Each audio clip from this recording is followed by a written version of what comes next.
Hey, y'all, what's up? Happy Tuesday. How's everybody doing? It is happy hour time. So let's not waste any time. Let's get into it. Cheers. What's in the glass, y'all? I got a couple things lined up for us tonight for me to sip on, for you to listen to me sip on. But let's get into it. What's shaking? How's everybody? I see some folks in the chat already, which is great. Let me tell you guys a little bit about what's going on. We have no Telex tonight. Telex is taking a week off. He had a long weekend. So I'm going to hold down the fort. We'll probably go for like 2 hours. I got some stuff lined up. I got some bourbons I've been sipping on. I've kind of been telling you, I've been in this bourbon phase for a couple weeks now.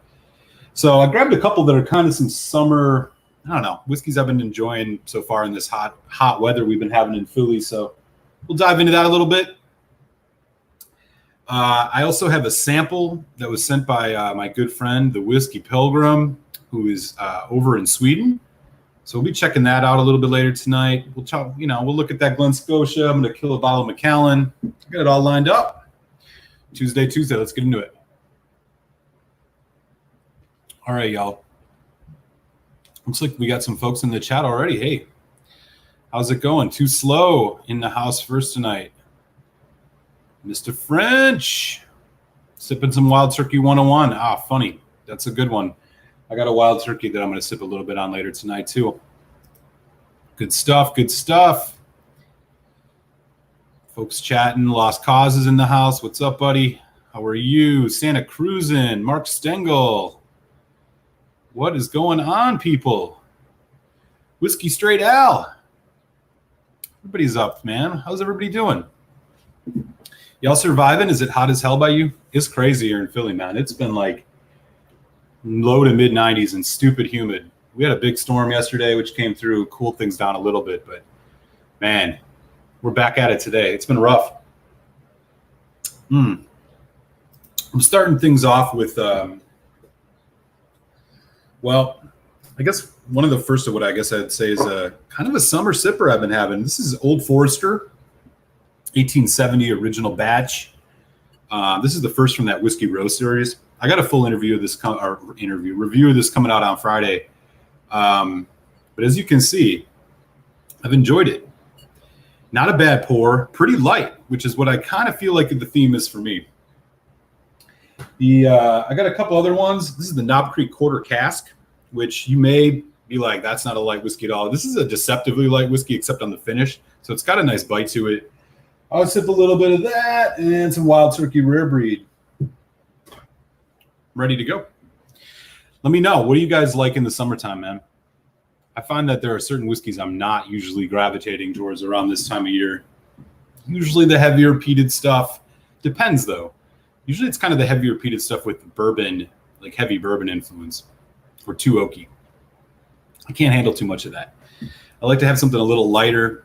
So a couple of bourbons here I'll tell you guys about that I think are good ones. Starting here with this Old Forester. Super solid. They have like 4 in the series. I'll probably review them all. I think I did one already, which was the 1910. It was like the newest release that they did. That one was really solid. Man, some of y'all are having some serious weather. Mark Stengel says 107 here, man. Where are you? Riyadh, Saudi Arabia? Damn. That's intense. Of course, Santa Cruz is probably having some nice weather. 95 in Hamilton today. Wow. Is that normal for you, Peter? I can't imagine it gets that hot in Canada. What do I know? I've never actually been there. So Richie Z's in the house. What's up, buddy? Nice to see you. Andrew Page.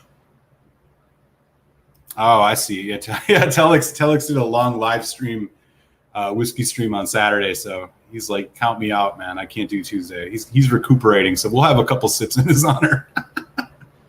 We'll catch up with Telex next week. We'll catch up with him next week. Hot and humid south, heavy peated scotch and red wine cask. Oh, all right. You do go for it. Shitty weather here in the UK, but muggy. Knob Creek. Oh, nice. Clynelish 14. Good pour, good pour. Speaking of, I'm gonna have a little bit more of this. I don't know if any of y'all have had any of these Old Foresters. The thing I found about Old Forester, I went to their distillery last year when I did the Bourbon Trail, and they always pour you samples of stuff when you go to these places, and they didn't pour any of these Whisky Row series ones. These, by the way, range in that like $40 to $60 range, so mid shelf to getting closer to upper shelf bourbon. They poured, just some of their really kind of substandard stuff, which I didn't like at all. And so I was kind of turned off from Old Forester. I didn't really think this was a distillery I wanted to mess around with. But I had a sip of the Prohibition Edition, which is like the 1920 of this, which is really, really solid. And then just got into the rest of them. And so this series from them is really good. It's this one in specific, this original batch.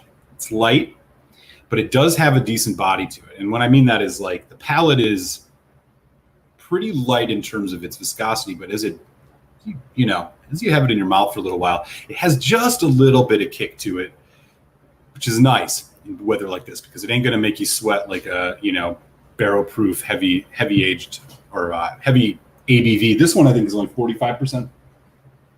It's creamy, it's light, pretty inoffensive, not particularly complex, but really enjoyable casual sipper.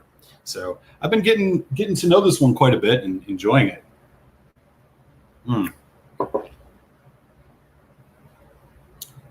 Peter White, Masterson's 10 Rye. Oh, wow, nice. That's a good pour. That's a really good pour. There's Whiskey Pilgrim. What's up, buddy? Saying hi to Richie. Yeah, as I was mentioning, I got a sample along with some candy from Sweden from Whiskey Pilgrim. We'll get into this in a little while. I'm excited to share it with you guys and see what it's all about. I've never had a Swedish whiskey before, so this will be cool. I have the Old Forester 90 proof single barrel. Oh, nice. Okay. Yeah, I heard that they were going to up the game on that a little bit. They have they're putting out a barrel proof. Maybe I'm wrong about that, but I know they have single barrel, and there's also store picks of that single barrel, which I thought were pretty solid. But yeah, you'd like to see the ABV a little bit higher on that, especially when you got other distilleries whose single barrels are, like you think Four Roses, for example, there's just 50% for like $40. Who else? Who else has got a single barrel that's good? Oh yeah, Knob Creek, of course, which is like 60%, 9-year. That one's awesome. Best value in bourbon, hands down. Whisky Row series is solid as well, especially the 1920. Yeah. So I did review. I just looked at the thing I did the 1910, which is the old fine. I really like that. That's a double barreled, super creamy, a lot of like rich cola notes. That one was 46%, I think. That Prohibition Edition, however, man, I'm gonna have to get another bottle of that to review it. That one, I think that one was closer to almost cask strength, right? Over 50%, something like that. Yeah, that's the thing, right? Like, so this one in particular, not to spoil the review, but you guys, if you want full tasting notes, you can check it out on Friday. But the thing about this one is, it's like I said, it's a really good summer sipper, man. Like, I'm enjoying it. I could totally see this being like sitting outside on the porch, kicking around, hanging out with some folks, enjoying weather. It's not gonna like heat you up too much with that Kentucky hug, but it's like $45. Just a bit much. I mean, it's an NAS. It's supposedly like 3 different batches or 3 different barrels that they put into it, but I don't know.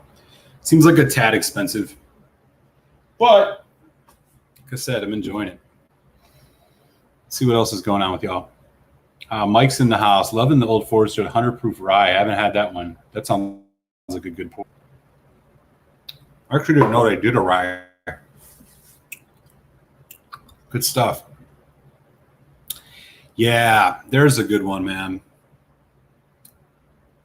Maker's Mark is a solid summer bourbon. Actually, to be honest with you, that makes me think some of those wheated bourbons, even Larceny would probably be a good one, just something that's a little bit lighter on the palate. Not going to, like, again, give you that heavy Kentucky hug, not a lot of burn. That one would be pretty good. I have not had one of their private selects, but I've had their cast strength and their regular release, both of which are really solid. Yeah, for sure. The Russells are good. They have like that 10-year, and then they got a couple store picks. I saw a single barrel store pick, I think, recently.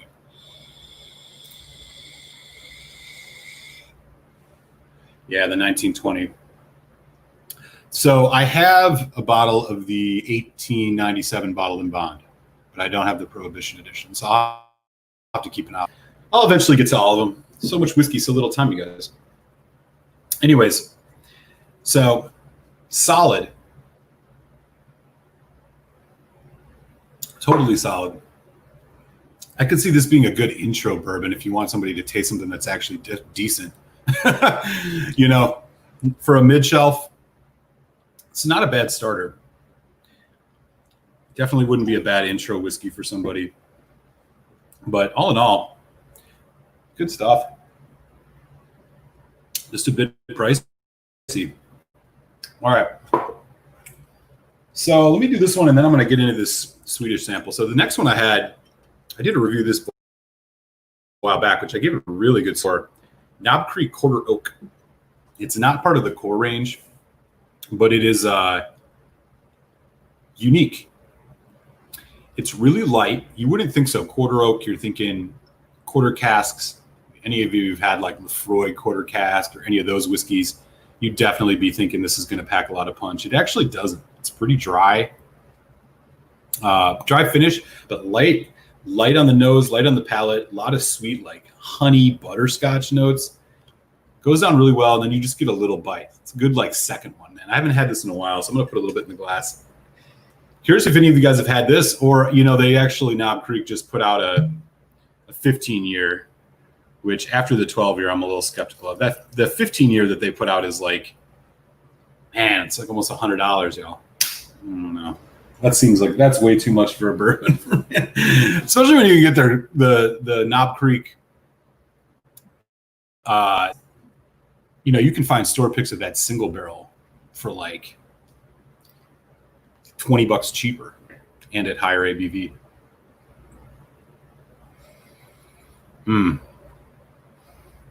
Yeah, man, the nose on this Quarter Oak is just really, really nice. Again, honey, butterscotch, apple.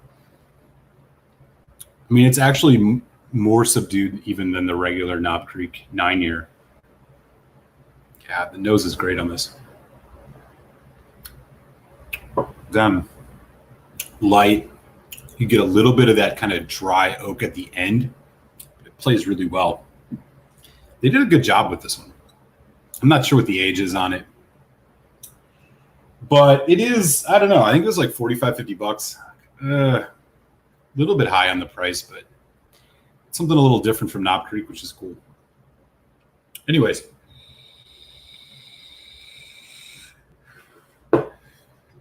All right. And my phone's going up. Oh, yeah. Peter White's had that one. Yeah, to be honest, I haven't had a sip of this in months. But I remember thinking to myself when I reviewed it, I was like, this is going to be one of those whiskeys I'm going to want to open up on a hot day, and totally is. I bet this would even actually hold up with an ice cube because it's like 50% ABV. Knob Creek at least does it right with their ABV. Yeah, for sure. Man, we got a lot of fans. A lot of fans of that Prohibition edition, Old Forester, man. Right on. Yeah, man. I've only had like 2 or 3 sips of that one, but I remember being like, this is a really good pour. So I'm gonna have to go find another bottle of that. Like I said, I'm gonna do a review of the whole series probably. Next one I'm gonna do is that the Bottled in Bond, which was like the second one they released.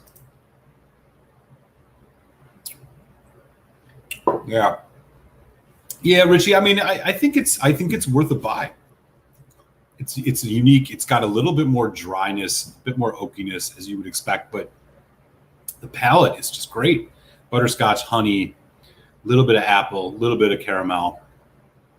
It's one of the more solid releases from Knob Creek. To be honest, I wasn't very impressed with the 12-year that they put out recently. It was okay, but you're literally being asked to pay, $10 10, 15 bucks more for a 12-year age statement at, it was 50%. But you can get the single barrel, which I think is just a more interesting complex. I found it to be kind of bland and boring. It had some, as it opened up a little bit, it got better, but not something I would like rush out to the store to get. So the quarter oak, I think, is a better value, even though it's an NAS. Yeah. And universal price for the 1920.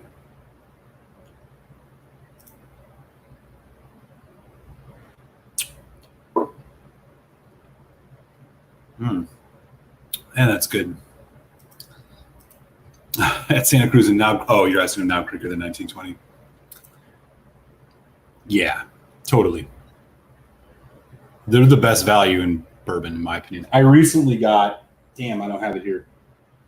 The Philadelphia Whiskey Society. We've done a couple picks of Knob Creek single barrel. We just bottled up a like 14.5 year as our second pick. I haven't opened it yet. Eager to open it. I actually just picked it up on Sunday. I'm excited to try that. I'm starting to have too many of those though, y'all. It's like, it's hard. You go into the store and you see a 15-year-old Knob Creek bourbon for, $45. It's like hard not to just buy it, even if you have a couple already at home. They need to, hopefully they don't raise their price too much, and I might stop buying them, but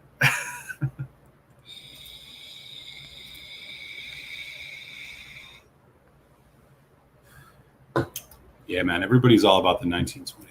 All right. I'm convinced. Talking about a hot day sipper, I'm a big fan of the Knob Creek single barrel with an ice cube in it.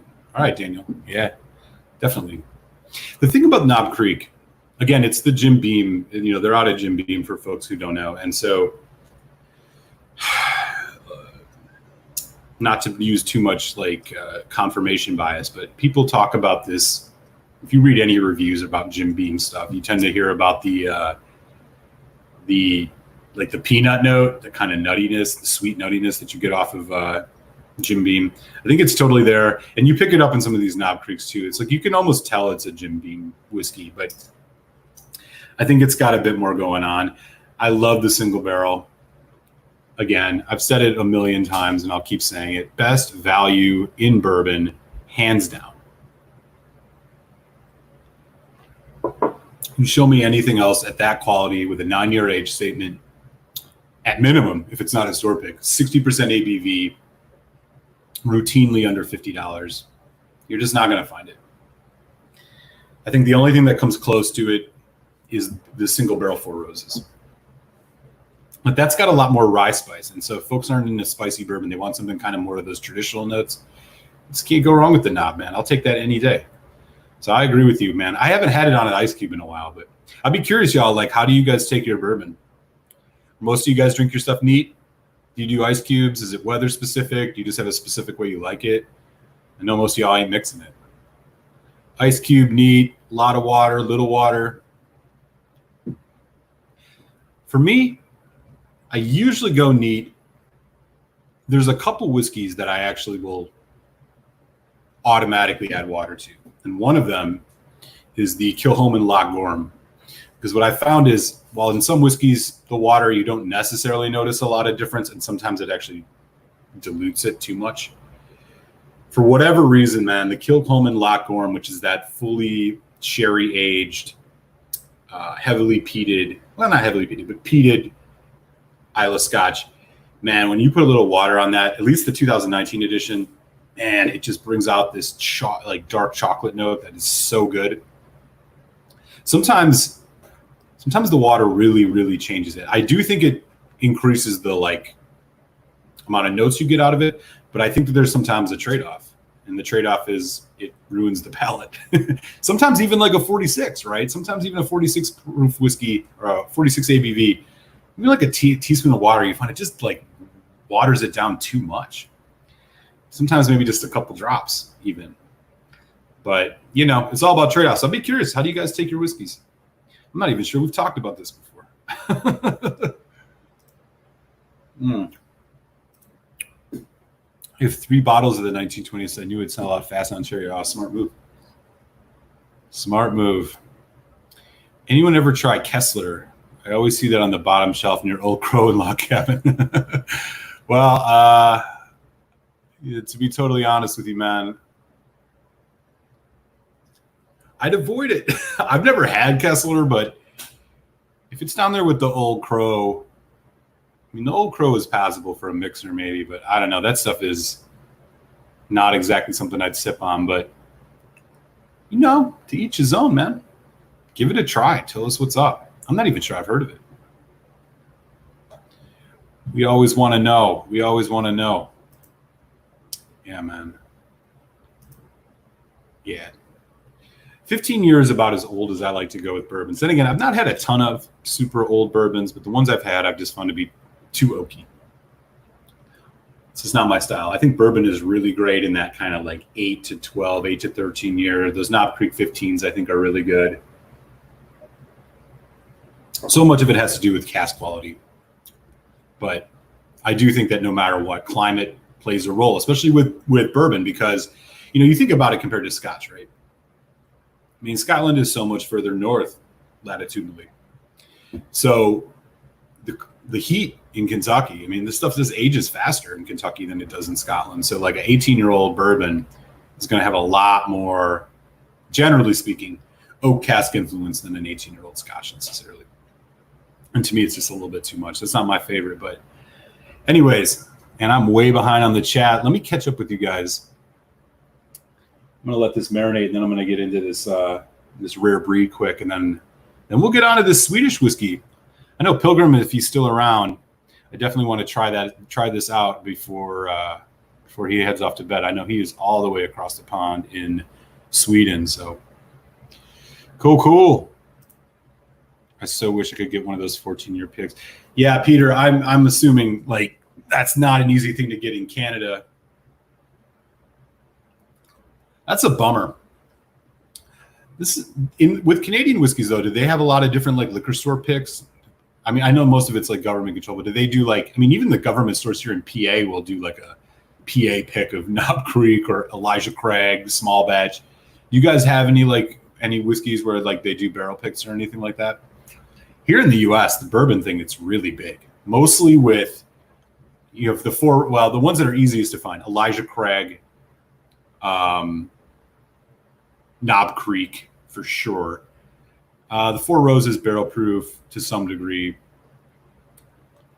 There's probably a few others you guys can bump in the chat. I'm just not, that aren't coming to mind right now. But yeah, man, that's one good thing. And it's something to keep your eyes out for, especially if you're like kind of been into bourbon a while and starting to build your palate. Look for store picks, man. They're usually right around the same price as the standard distillery bottlings, but you know, there is always a little bit of risk. Sometimes the liquor store doesn't pick a good barrel, but for the most part, I've had good experiences with store picks. Weller, there's a lot of like Weller picks. I mean, obviously you can't find that everywhere, but cool. Donner Pass is in the house. What's up, buddy? Nice to see you. Happy Tuesday. Happy Tuesday. Jack, nice to see you again, my friend. We're just sipping some bourbons tonight. Talking whiskey, hanging out, avoiding the heat. Talking some Knob Creek right now. Yeah. MSRP 125. Fuck that. No way, man. No way. There's no way I would pay that much. That's a crazy price. That's like, what is that? What is that Jefferson's? It was Jefferson's Ocean. Man, or Booker's. You know, Booker's ain't even that much. I'm sorry, 15 years. That's the thing. I would probably drink the 9-year single barrel over the 15 anyways, let alone a store pick. I'm skeptical of that, man. What is that thing? What is that thing at anyways, ABV wise? I bet you it's 46 or 50 maybe max. Let me take a look. So it just came out. It's a limited edition. Yeah, here it is for. Yeah, it's 50. It's 50 ABV. Here it is for 105. I don't know. Color me skeptical on that. Best bourbon you can get, my friend. You heard it here first. You know I love the ECBP. That's, yeah, it just packs a wallop, man. So I haven't got the latest release, but right here I have this is the one, the A120. This is the one from January this year. Dude, this is 68.3%, man. It's like hazmat suit level. It's so good, though. Yeah. Once you have that, you've graduated into quality bourbon. I don't know. I don't think you can find many bourbons better than that, in my opinion. Oh, yeah. So we were talking a little bit about how we take our whiskey. Lost Cause does neat in a couple drops of water. No cubes or teaspoons. I hear you on that. Just opened Knob Creek small batch. The old discontinued one. First one. Okay. Yeah. I was just talking to Whiskey Neighbor, who just did a review of on Independence Day of Wild Turkey 101 and the Knob Creek, but he had the NAS. So good news, the Knob Creek small batch, which is the just standard release, I read that the age statement has returned. So they're going to be 9 years again, which is great. I don't know how much, I never had the NAS version, but keep your eyes out for that if you're a fan of that, because I think you can get it with the 9-year age statement now, which is cool. I like that they came back with it. I mean, in the age of age statements going away, it's always good to have them. Yeah, I hear you, Mike. Totally.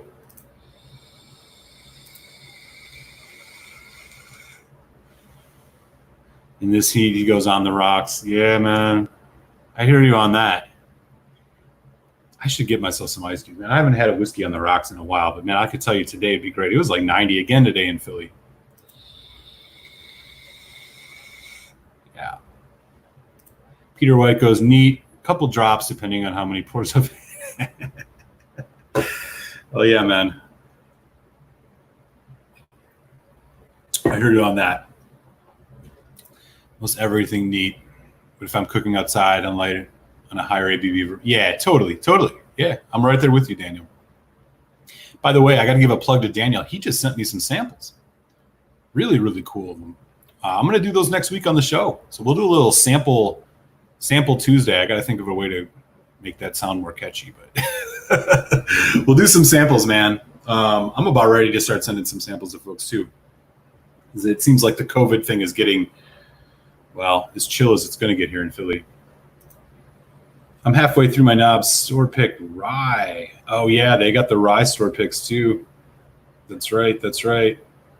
Still undecided. I think it's young. Okay. I'm going to tell you a little bit about this rare breed in a second, but first, what Jack's talking about is real. So Knob Creek also they do a rye, a single barrel rye, and a straight up rye. Also do a bunch of store picks, which is great. The thing about it is I found it to be maybe the same way you did. It had good spice, heavy on the dill, and short finish. That one I wasn't super impressed with, but it's been a long time since I've had one, to be honest. To be honest, the only Knob Creek I've had that I didn't like, which is going to make total sense, is that smoked maple, which just tastes like goofy candy and has a horrible aftertaste. I don't know. That one I didn't mess with too much. I had a sip of it once, but everything else I've had from them has at least been passable for sure. Richie Z, neat all day long. I hear you on that.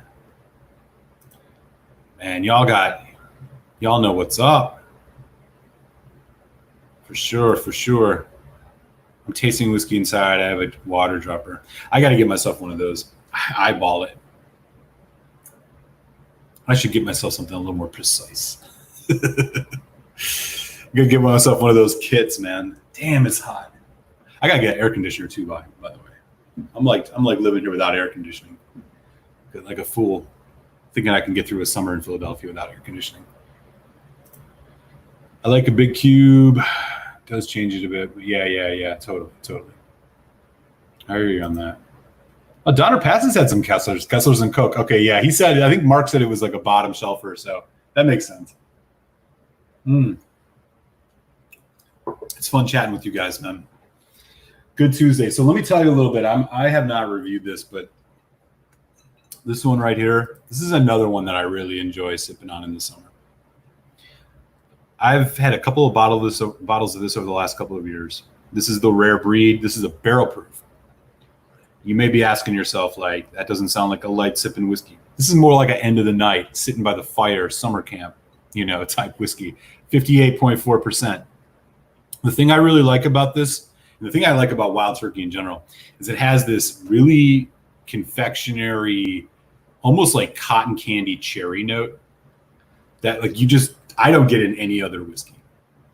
So despite this having a lot of barrel char on the barrels that it's aged in, it's really sweet and fruity and still pretty light, but has body. I mean, I think the 101 is great. I think Mr. French was talking about that earlier. I think the 101 is awesome. Probably the best $25 bourbon you can get. But man, yeah, the Russells also have it too. It's like this cotton candy note, man. I just love it. It reminds me of summer. It makes me think about like State Fair. It makes me think about, again, just, all these like memories of childhood, you kind of foods you would eat at a fair or a street festival in the summertime. It's got that going for it. It's just fantastic. And of course, it's coming in at a hefty ABV, so it's got great body, great volume. In fact, I need a little bit more of this in my glass. I got stingy with it. What am I thinking? Yeah, man. This is just one of those whiskeys that it's going to be hard for me to review it objectively because it just triggers so many great thoughts for me, man. All right, let me catch up while I let this rest a little bit. These several drops last drink. George T. Stagg. Oh, wow. 2013, huh? That's a while back. I've had a couple of those. You're talking about the BTAC one, I'm assuming, right? Yeah.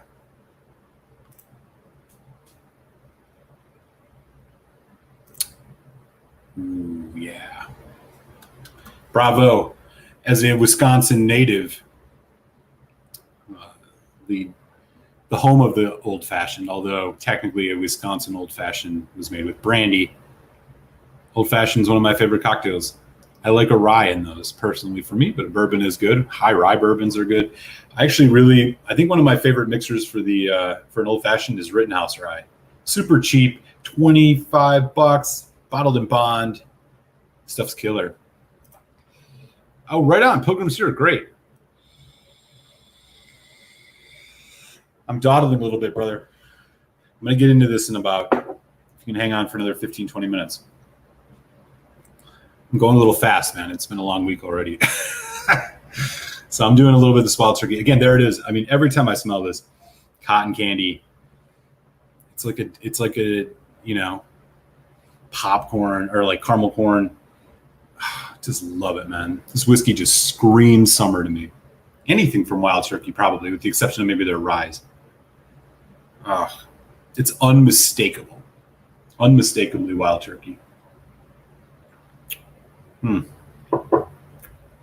Primo. The other thing about the rare breed, this is under $50. Almost right now, they have another thing called their Kentucky Spirit single barrel, which up until like last year was around $40-50. Now it's like gotten crazy in price for some reason. I'm not sure. Don't even bother with it. Rare breed is much better in my opinion, and cheaper, and more ABV. Really good stuff. Buffalo Trace, yeah, man, can't go wrong with the Buffalo Trace. Oh, you guys get Scotch picks. Man, I very rarely ever see a Scotch pick. Emily Chambers is in the house. What's up, Emily? Happy Tuesday. Cheers, cheers. Hope you're doing well. What's in the glass? Yeah, I mean, it's not bad. I'm just skeptical that the Knob Creek 15 is worth it compared to the fact that most folks can get their hands on a single barrel that's probably a store pick that's probably at least 12 years. They're really easy to get here in the States. Like you could probably stop at three or four different shops of yours, as long as it's, I mean, even corporate stores like Total Wine, like big multi-state corporate stores have store picks. And that's why I'm just like, I don't know. Is it really gonna do justice? Plus, yeah, for me, I don't know. That's a lot of money for a bourbon, but that's what happens when you live in the States. You get this stuff relatively cheap. Oh, cool. I'm finally getting to the end of this a little bit. Catching up with you guys. Catching up. Still shocked it got through customs. Yeah, man. You did. I mean, your wrap job was incredible. I was thinking about unwrapping it live, but after I looked at it, it had taken me 15 minutes to open that packaging. You did a hell of a job, man. You protected that whiskey. Cool. So if you're going to hang out, you can probably tell us a little bit about how this whiskey works, because I don't know anything about Swedish whiskey or what I should look for, but I did look up a little bit online, and I know you shared some info with me. So Manhattans all day with lard or Woodford cherries. Ooh. I like the way you're thinking, Emily. That sounds delicious. A couple more from Daniel for summer whiskeys. It's hard to beat rye, ginger ale, splash of lime, whiskey ginger. So good with the Willet for your rye. Oh, man, you guys are speaking my language, man. That sounds amazing. Amazing. Yeah, you know, seasons really matter with this stuff, at least for me. While I can enjoy any whiskey any time of year, it's what I gravitate towards, and sometimes it's really unconscious. Like I was telling you guys, I think this was a couple weeks ago, I've just been on this bourbon thing lately. I don't know where it came from. I'm not bored with Scotch. I mean, there's so much good Scotch, it's hard to get bored with it. But for whatever reason, once the weather got hot, I was just craving bourbon. And for some reason, it just kind of brings me into a summer mood. Maybe it's just because it's nostalgic. You know, like bourbon was kind of one of the things, you know, growing up, you have a couple of drinks with your friends, even when you're younger. You know, bourbon was really easy to get and affordable. Could be all of those things, but it just reminds me of summer. And like I was saying, you know, while all three of these are just, you know, some bourbons I would definitely recommend because they're lighter. The wild, you know, with the exception of the rare breed, I wouldn't say it's light. I think it's just got a very unique summer profile, and it has a little bit of punch to it. Like I said, cotton candy, caramel corn. It just, I don't know. I could drink this all night. It's fantastic stuff. Yeah, I'd love to hear if you guys have any specific bourbons that are kind of your go-tos in the summer, or Scotch for that matter. It don't matter. We got no serious format here. It's happy hour.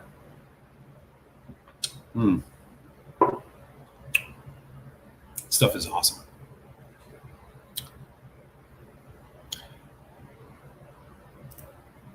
Oh, you bet, man.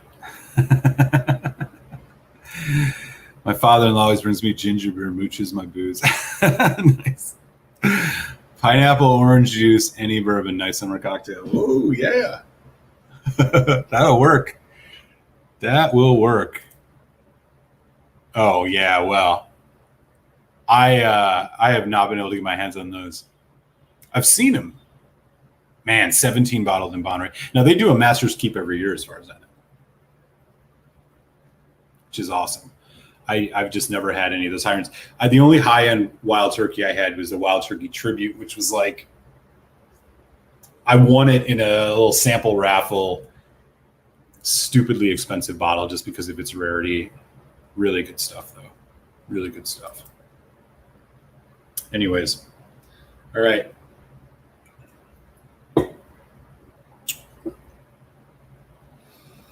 Man.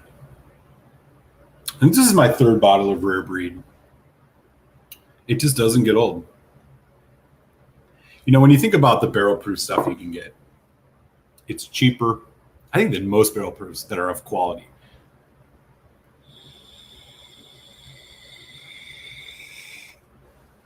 One exception is of course the Knob Creek, but I think the profile is just different enough. But I mean, when you start talking about like George T. Stagg, or not George T. Stagg, Stagg Jr., Elijah Craig barrel proof, I mean, those are just in a different league. In terms of complexity, price, obviously. I mean, when you're like looking for a good value barrel proof, is there a better one than Wild Turkey rare breed? I don't know. I have not had the Bullet. I've not had the Bullet barrel proof, which I know is out on the market. Old Ezra, I don't think it's as good as the rare breed. I'm going to put a bit of water on this, though. I'm going to see what this does to it. Yeah, there are those cherries, man. And it's not like... It's like candy cherries. Also like cinnamon red hots, like the candy. Everything is like sweet candy with this. And then behind it, you get nice oak, brown sugar, wood spice, baking spice. Oh, man. It's killer. I've had this for a while, though. I'm not sure. What does a bottle of Wild Turkey Rare Breed go for? I still think it's sub $50. I know I was claiming like I knew earlier, but let me just double check. Yeah, man. 42, 39, 44. It's, man, 50 is expensive for this. Yeah, this is crazy. This is crazy cheap. I know I've said that Knob Creek Single Barrel is the best value in bourbon. I'm close to wanting to amend that and saying Wild Turkey Rare Breed is right there.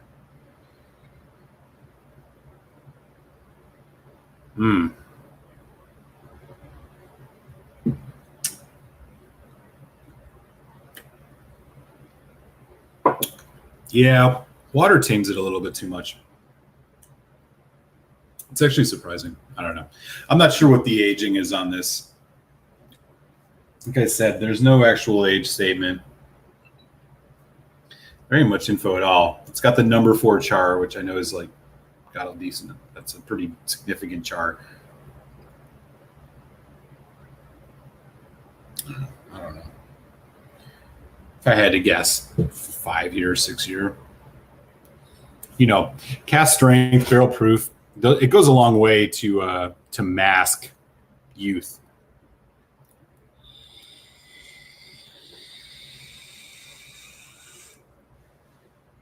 But if it's good, it doesn't really matter.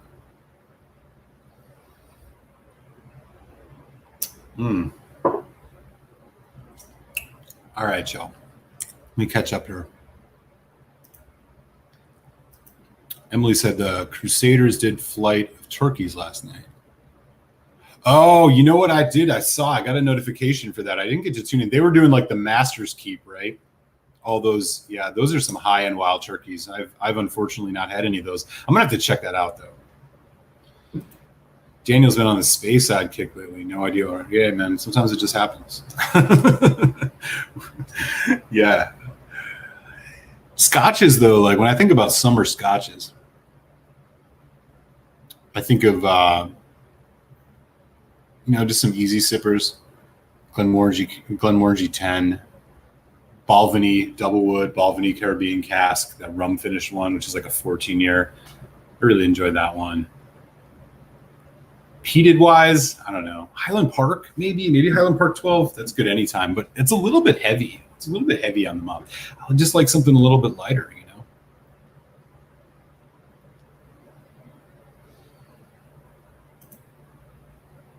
Oh, that's not bad.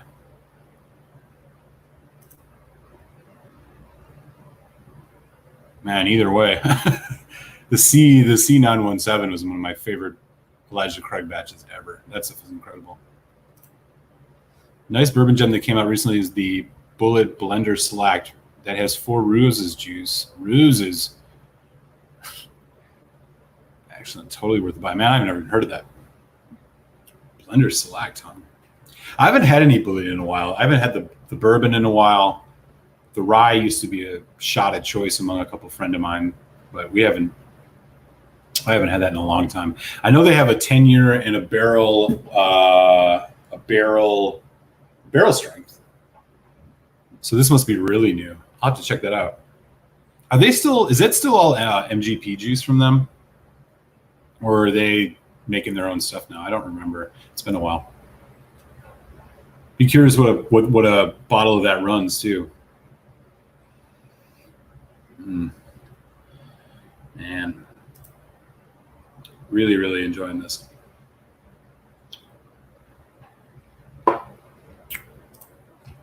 All right. Stuff now. I don't remember. I got to get this chat open on this. Chat's way easier on YouTube.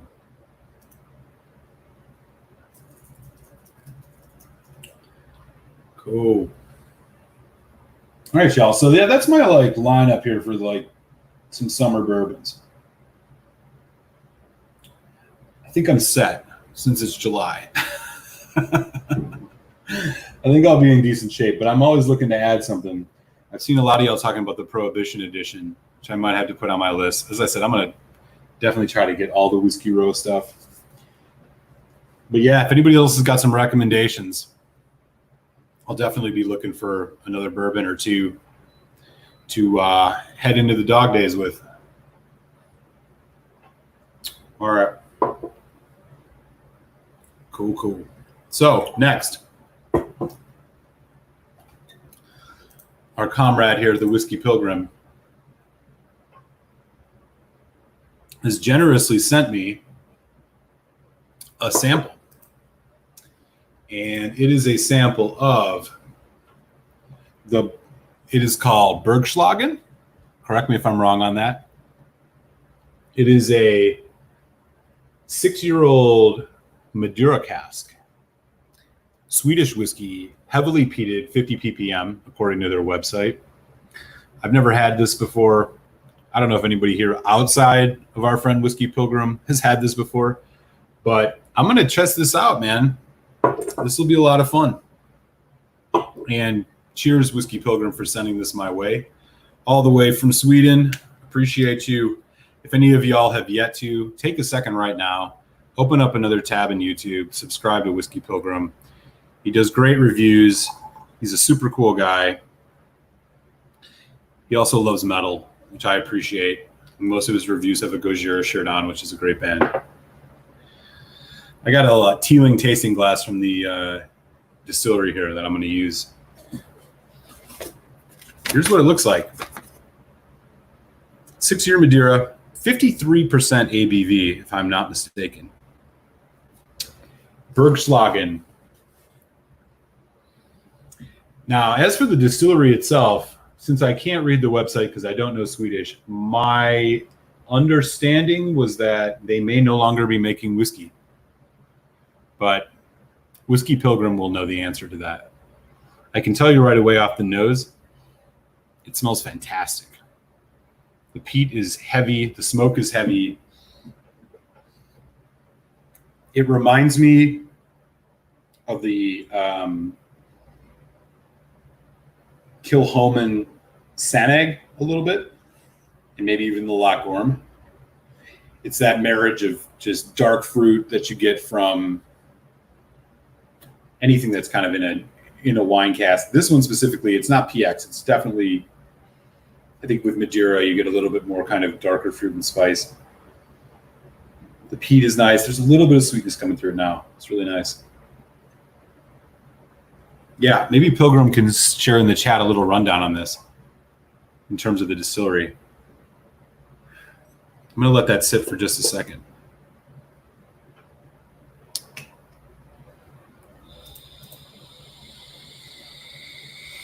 You know I will.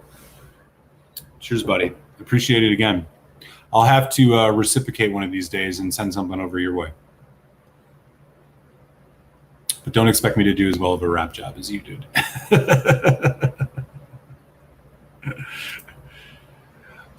Some folks talking about Canadian prices of bourbon. Craig Alecky. I'm getting my first bottle of Elijah Craig Barrel Proof in the mail tomorrow. Oh, nice. Do they vary a lot? Not really. Some are a little better than others, but I think no matter what, a bottle of Elijah Craig Barrel Proof is going to be euphoric. Let us know next week which one you get. I've been doing a review of every batch that I can get my hands on since the beginning of last year. Well, no, since the end of 17. 17, is that right? Maybe 18. I don't know. Let us know. But I can't imagine it will be less than stellar. Oh, interesting. Okay, so Mike has had a whiskey from these folks. I looked that one up. That's also a 6-year. It was Oloroso Sherry, if I'm not mistaken. Now, here's what Pilgrim's got to say. They're an independent bottler that bought the remaining cask with the closed. I'm not even going to try and say that. I'm sorry. Grythaton? My American is showing. Greethitin, maybe. I don't know. Anyways, haven't had it. I can imagine they must have a couple. So I'm assuming they're out, but they must have a bunch of different releases because I saw at least 2 of them online. White. All right. Let's give this a taste, man. So right away on the nose, as I was saying, dark, rich fruit, slightly spicy.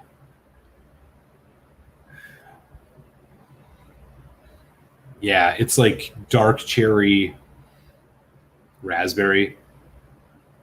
There's definitely an herbalness to this, really, really herbaceous, right behind the fruit. It's almost like parsley, fresh cut grass, just dark herbalness. Ginger. A little bit of an alcohol bite, and then just this really nice smoke. I think somebody said pine. I haven't quite picked that up yet, but it might be a little bit there. I'll try it with water in a bit and see what happens. Give it a taste. Hey, Pilgrim, cheers, buddy. Thanks again.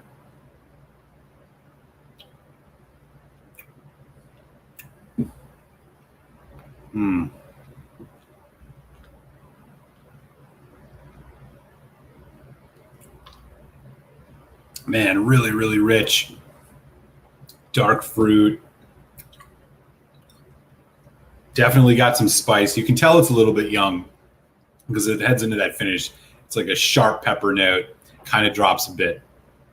Development isn't that long, but where it is, every second of it was delicious. Kind of left with a nice bit of smoke, bit of oak note. Again, that Madeira cask is really coming through. You got a nice dry berry fruit. Yeah. Solid, man. Solid. I'm assuming this is 100% barley. Pilgrim can let us know. It says it's around 30-liter whiskey. It's all that remains now. Oh, wow. No kidding. Interesting. This is so cool, man. I never thought I'd be sipping a whiskey from Sweden. So appreciate it again, Pilgrim. It's good stuff. There's a nice mint note on the end. Like it's I always get mint, like menthol, mint, and ethanol kind of blur together for me on the ends of things. There's like a bit of both of that happening here. Spirity, really tasty though. Man, it would have been cool if they could have kept going. I could imagine what this would be. It would be like at 10 or 12 years. That nose. The nose is where this thing is, I think, shining the most. Just incredible nose on this. Ben Demon Hunter's in the house. What's up, buddy? First bottle of Four Roses. 42%. 1 dram away from the bottle kill. Oh, Buffalo Trace. Oh, interesting. Which Four Roses did you get? I'm not sure which one is 42%. Yeah, I haven't had that Madeira cask from Kilhoman yet. I need to try that. Ooh, that's good. Pilgrim says it's all barley.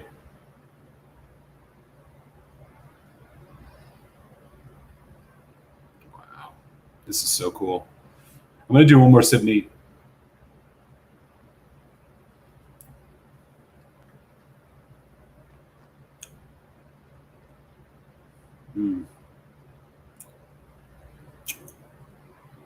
Yeah, pretty medium body. Drinks like a 6-year, but boy, it makes every second of that development count, like I was saying. Tasty. Cool stuff, man. We'll try with water in a sec. Cheers again, Pilgrim. Appreciate you. Appreciate you very much, man. Thank you. He also sent me some candy. A bunch of stuff I can't read. I'll show you guys what it looks like. He sent me that.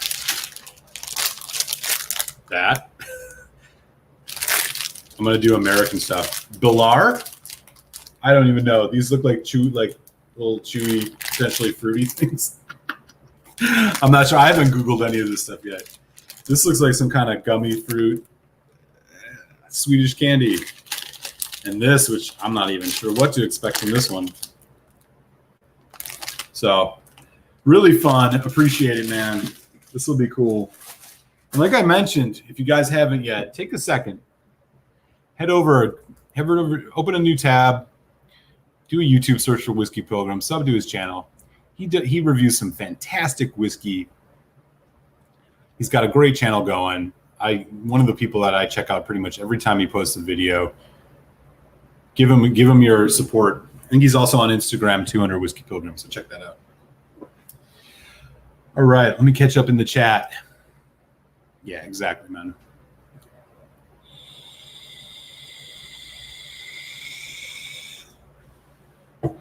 That is exactly right, Richie.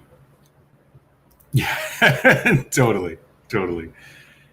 And the journey is so much fun. It's just too bad it's so expensive. You know what I'm saying, y'all?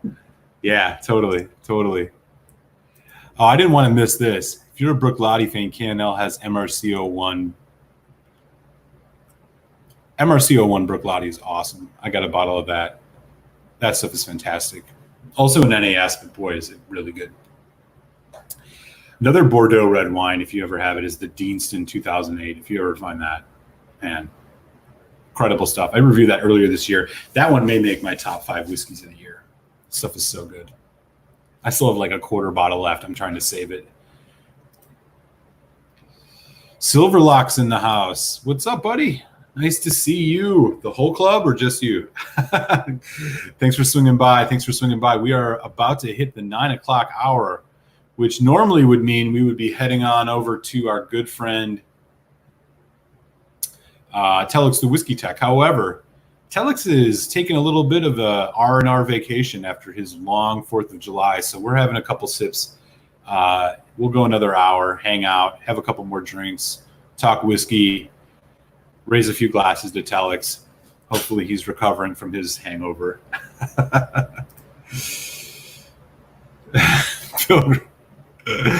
Pilgrim's too funny, man. Bilar equals cars. Okay, got you.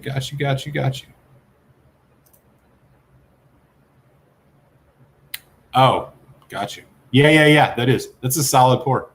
Totally solid pour.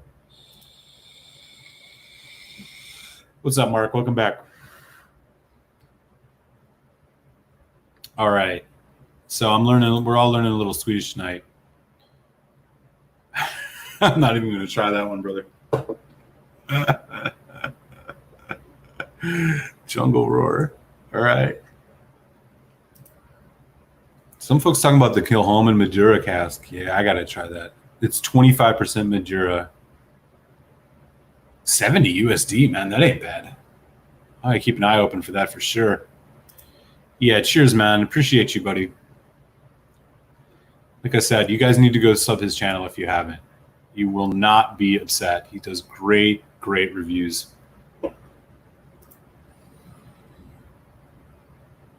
So it's funny because the only other Madura whiskey that I've had is the Lafroig, which was the Carchis from, when was that? 2016, and it was not my jam. I thought it was a Madura thing. So you get something in your head. You have one bad experience with a certain type of whiskey. Maybe not bad, just like underwhelming. For me, at least, it subconsciously turns me off from it for quite some time. Aberlour is another one. Aberlour 16 was a whiskey I was really excited for. It was super disappointing. I don't think I've bought an Aberlour since. And, I think it's important to fight through that and give things another try. I mean, you can't really tell the profile of a distillery by one pour necessarily. Holy cow. So I just added some water to this Berslagans Swedish whiskey. The nose is completely different. The fruit is still there, but now it's got a whipped cream, vanilla wafer thing. There's a little bit of anise, kind of black licorice note coming through here now. Wow. Incredible how much the nose changed with just a little bit of water. And as I said, this is 53%, so wow. It's like 2 different whiskeys. I'm not even kidding. I don't want to put my nose too much in it because I'll burn it. I know some folks that they're so adamant, like you got to shove your nose in the glass. It's BS. You'll just burn your nose and then you won't be able to smell anything. Wow, this changed a lot. Let's see how it goes.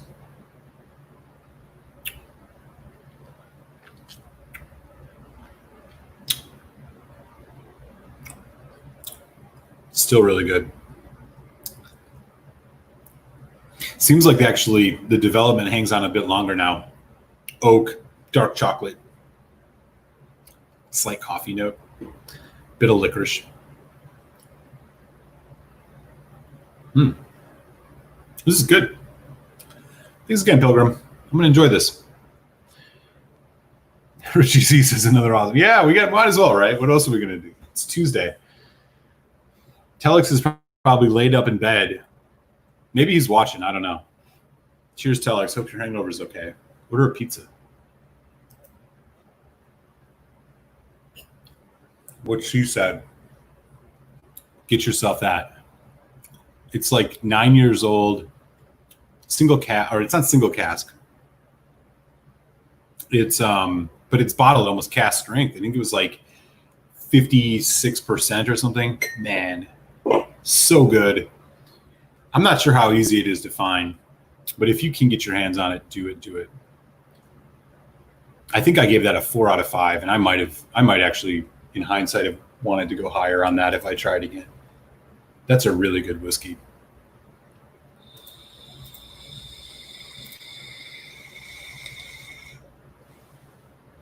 Amroot Madeira. Haven't had that one. Amroot's one I'm just getting into. So I know I did a couple weeks ago. Maybe I'll pour another little bit of this tonight. The Amroot Fusion. This is cool. Scottish. It's like Scottish and Indian barley. It's pretty complex. I wasn't able to. I think I had a couple sips. There's not a ton I've been able to do. I don't know if I've had much of it since then. Been able to pull it, but man, I love Amroot. I got to try their cask strength, but I didn't even know they had a Madeira. So I'm going to look for that for sure. I've not had any Madeira finished whiskeys. Yeah, I mean, I don't know which ones I would say would be good starters. Most of the only ones I've had been the peated Lefroy. You know who probably has a Madeira cask that's not peated is Glen Alky. Glen Alky's got a Glen Alky or Tomatin or Glenmory. Like one of those three probably has a Madeira cask that you can try. Because I swear to God, like they got to finish at everything. Keep your eyes out for those, Silverlock. I'm not even sure how to describe Madeira, to be honest. It reminds me a little bit of Oloroso in the sense that it's kind of darker fruit. But it's more drying. It's more tannic. I'm not sure how else to describe it. I guess what is closest to Madeira for me, Ruby Port, although Ruby Port is probably more cloying. Ruby Port sort of, Oloroso to some degree.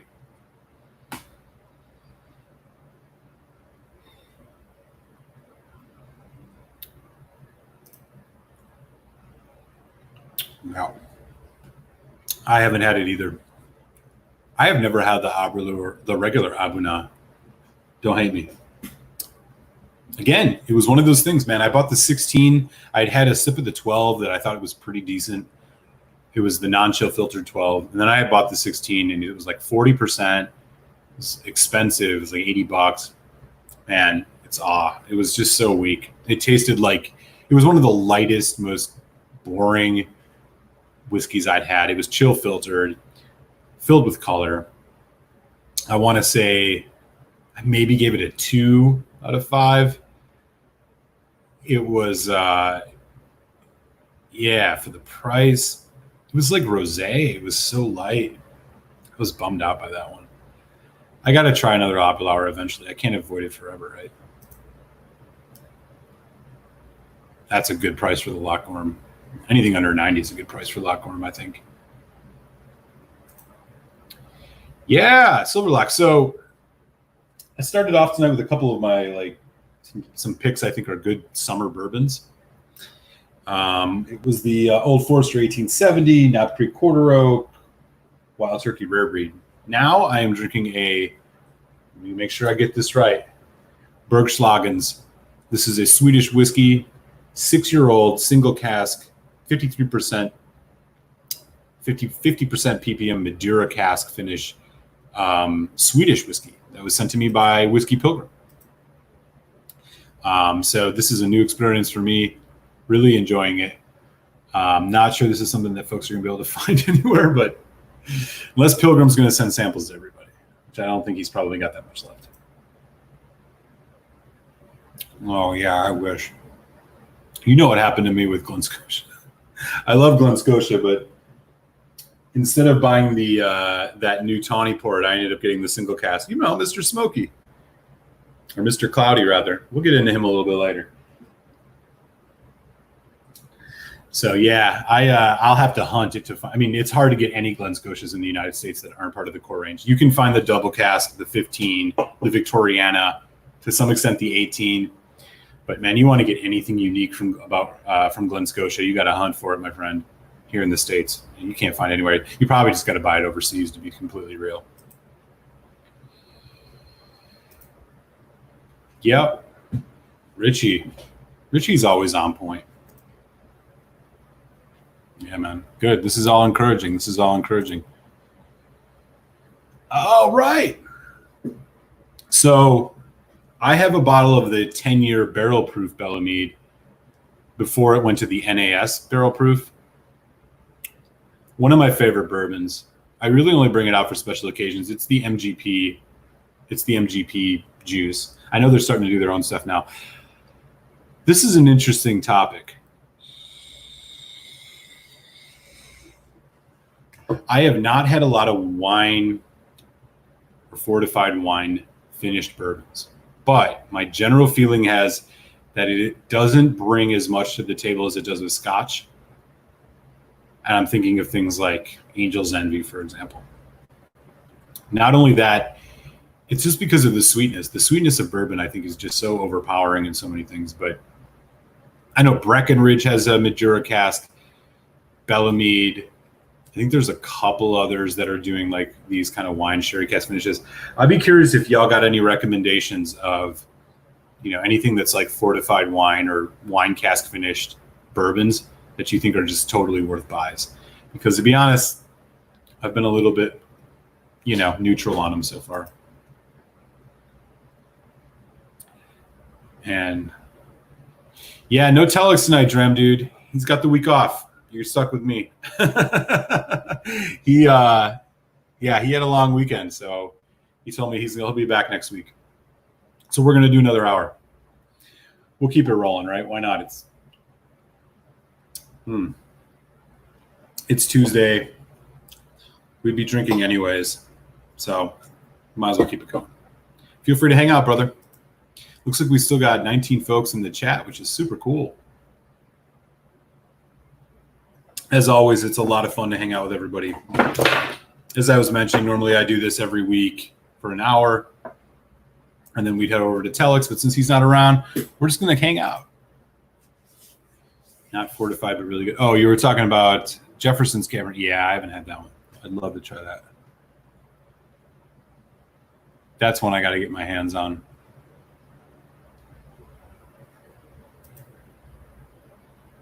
Any new bottles this week? No. I actually haven't bought anything new in a little bit of time. The last big purchase I did, I got Red Spot, the 15-year. I got a bottle of Willet 4-year rye. Let me look back.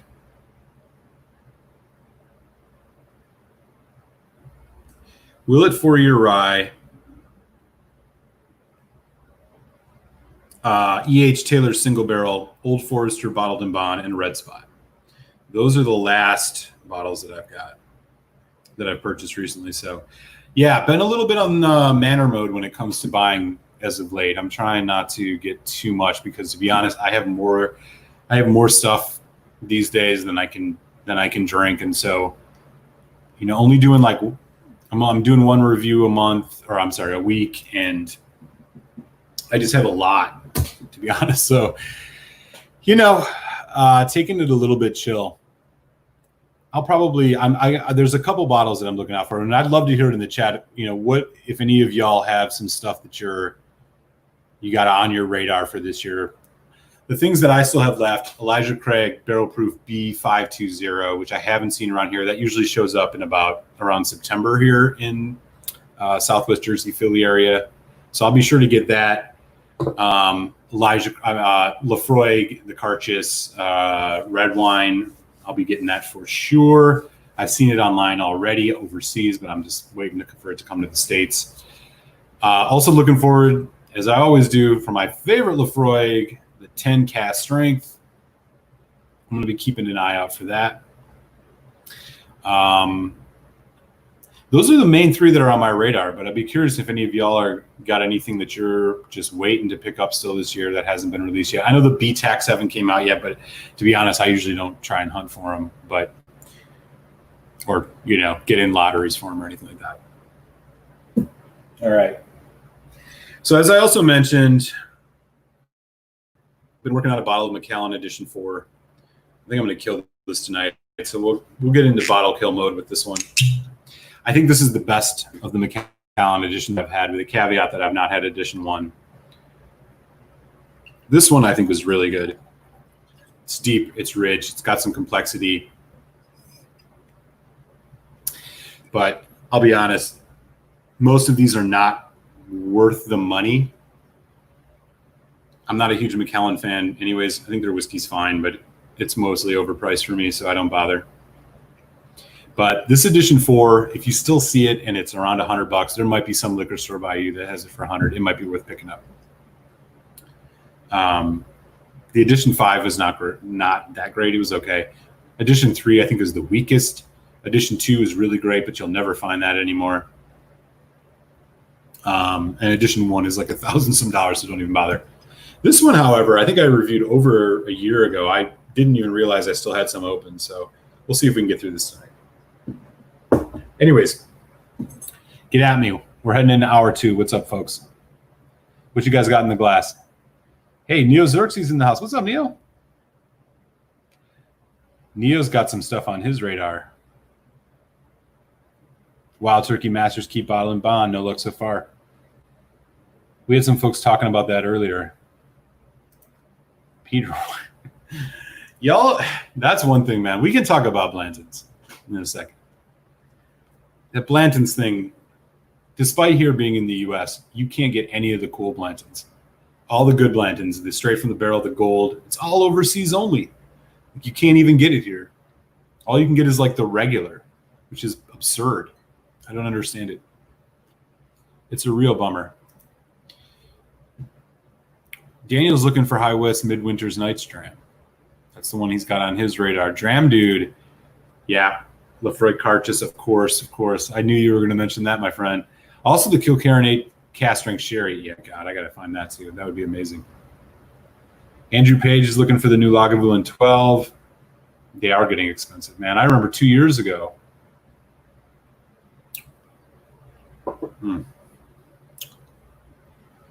That Macallan 4 is good. I'm not going to lie. I remember it must have been less than a year ago. Lagavulin 12 you could still find for like $120. Now it's like 150, 140, 150. Lagavulin is one that I've seen the prices go up though. I mean, the 16-year-old I've seen for almost $100. I don't know if it's tariff related or they're just raising their prices because of all the attention they've gotten over the years, recent years, especially with the guy from Parks and Rec, Nick Offerman. I don't know. The Lagavulin 12 is probably still worth 150, but yeah, they're getting pricey, man. Let me know if you find it cheap, brother.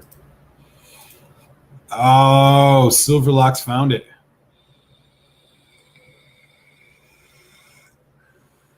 You must get them earlier by you. I'm not sure exactly where you are, but I haven't seen the B520 anywhere here not in Philly and not in South Jersey where I do most of my hunting. Usually, like I said, I see them usually about 3 months after the month on the release. So since that's 4 months, I'll start seeing that in late August, early September. Jam Dude's got some new stuff. What's up, man? Share it with us. Peter White's got something on his radar. Mr. Sam Tribute Whiskey. Wild Turkey. Wow, this Wild Turkey bottled in bond is on everybody's radar. I got to find that. Have any of you guys sampled it yet? I've never had one of those older Wild Turkeys. Are they worth it? I'm interested. Let me pop that in. Let me see what the price runs on those. So those are all the Master's Keep, right? Wild Turkey Master's Keep. 17-year-old. Yeah, here it is. Wow, 300. 300 is the cheapest I'm seeing it. There's a place that ships here that's 300. I'm seeing it also upwards of 500. That's too rich for my blood. Y'all let me know how it is. Yeah, I don't know. I don't know if it's... Yeah, I agree. Maybe a little bit underrated just because people like to shit on Macallan. I think it's the best one of the edition series that I've had, like I was saying.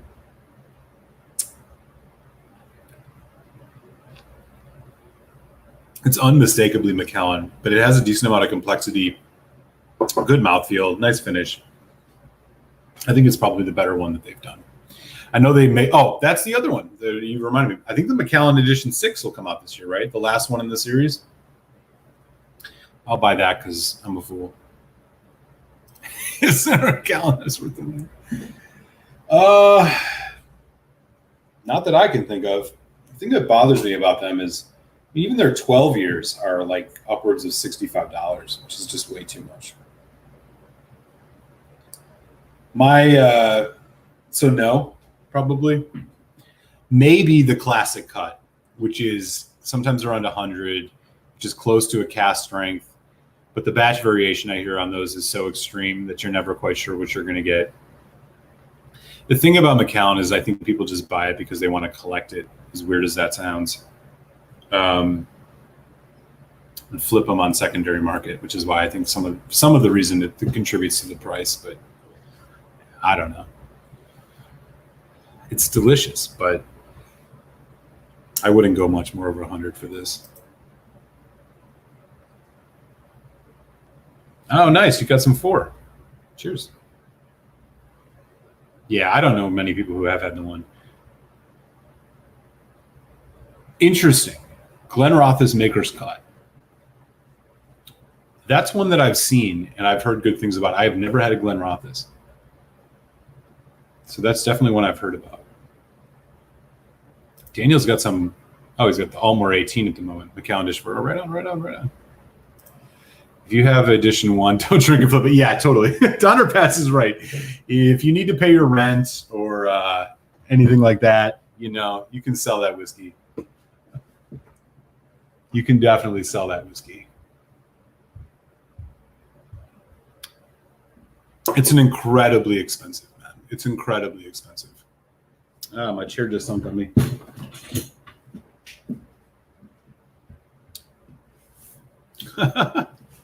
And it's going to do it again. Yeah, this thing is ridiculous. I really need to get a new chair, y'all. I've been sitting in this thing way too much. Give me 1 second. I got to fix it.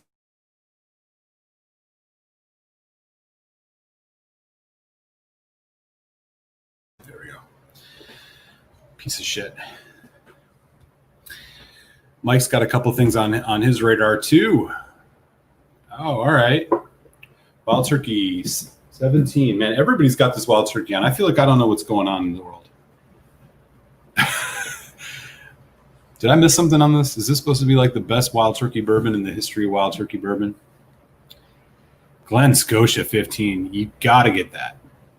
You want to talk about a quality single malt at a good age statement, non-chill filtered. Man, and that thing is still at a good price because Glen Scotia flies under the radar. 15 is awesome. That was my whiskey of the year last year. In the under like $100 price point. Get yourself one, Mike. Depending on where you are, Mike, I might actually be able to help you out with that. Because check out this place. I don't know if you can get stuff shipped to you. this place right here has it for under $60. Let me pop this in the chat for you, man.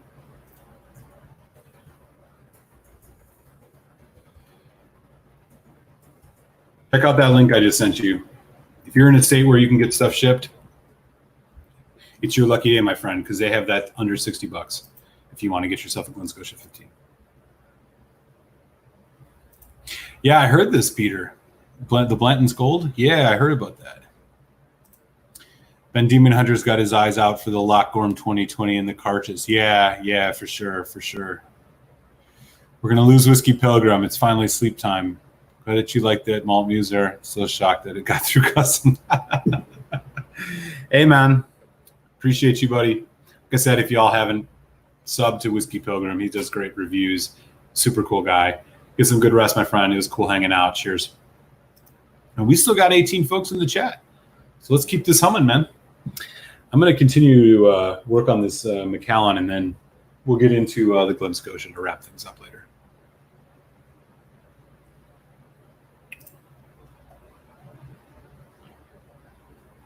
Well, there you go. Yeah, I totally hear you on that. Like, it definitely had a bit of a uniqueness. I think for me personally, it just wasn't really my flavor profile. Like, it was, if I recall right, it was a little bit light and floral, more so than I'm usually looking for in a Macallan, and I think that's why it maybe threw me off. It definitely was unique, and I don't think it was bad, but cool to hear that you enjoyed that, man. I mean, I'd be surprised if you can find yourself a bottle of that anymore. Yeah, the Mac 2 is, yeah. Man, I want to tell you this story. When I lived in Washington, D.C., I went to this store, and they had, this was 2018. They had, I want to say, 75 bottles of the Macallan Edition 2. And this is right after the 3 had come out. And they were $85. I bought 2. And I remember thinking to myself, I should maybe grab a few more because I know how people are about Macallan. I could probably, sell it to somebody or share it with somebody. And I didn't. I remember going back a week later, they were all gone because everybody knew that, but I didn't because of the crazy Macallan hype. And I regret that, man. That would have been a nice way to pay for a vacation. Is sell a bunch of Macallan Edition 2s on secondary market, maybe. I don't know. I'm not really into that, but they had so many of those, man. Let me tell you. Foolish. What can you do? At the time, I just wasn't, I wasn't going to spend $1,000 on whiskey. Man, plugs for the Maker's Cut. You know what? All right, I got to put this on my list. This is one I've been going back and forth about. All right, put it in my notepad here. Yeah, we're good. I'm going to get that one for sure. Talking about Aaron. Yeah, Andrew Page knows all about them. Yep. Saratoga Wine Exchange. Yeah. Neo. Oh, was it Neo? No, it was Mike. Mike, if you get the chance, man, check out that website. They have Glen Scotia 15 super cheap. Get yourself a bottle. Hopefully they can send it back to you or they can ship it to you. I'm not sure.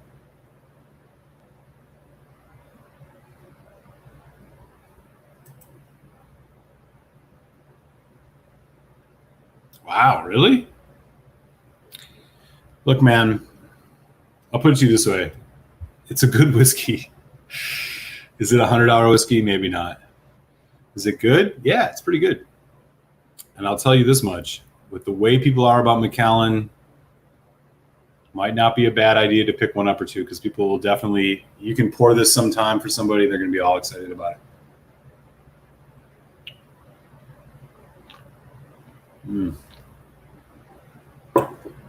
It's really solid. Cool. I think I'm caught up. Good deal. Let me get a little bit more on this in the glass. Right.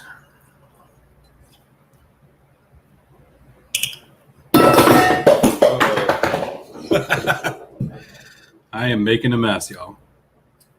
Knocking stuff over. Hang on a second. What is this foolishness?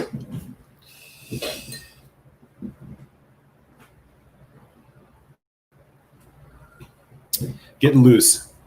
I got too much stuff sitting on this desk. Anyways, so this is the last bottle of this I actually have. I don't think I have any others open. So that's the end of the line for me on these. I do think they're doing a Macallan Edition 6, if I'm not mistaken. Let's take a look.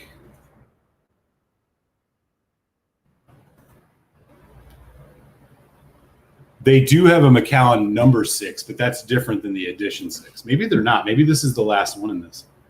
Maybe some of y'all know the answer to this. I'm not sure. Are they doing an Edition 6?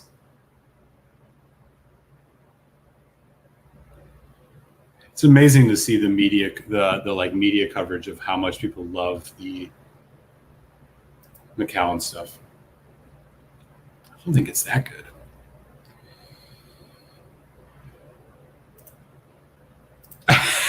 Yeah, man, it's getting sloppy.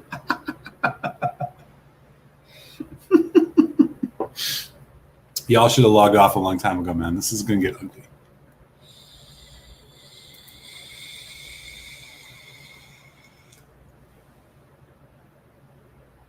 No, it wasn't. It was just water. So we're in good shape.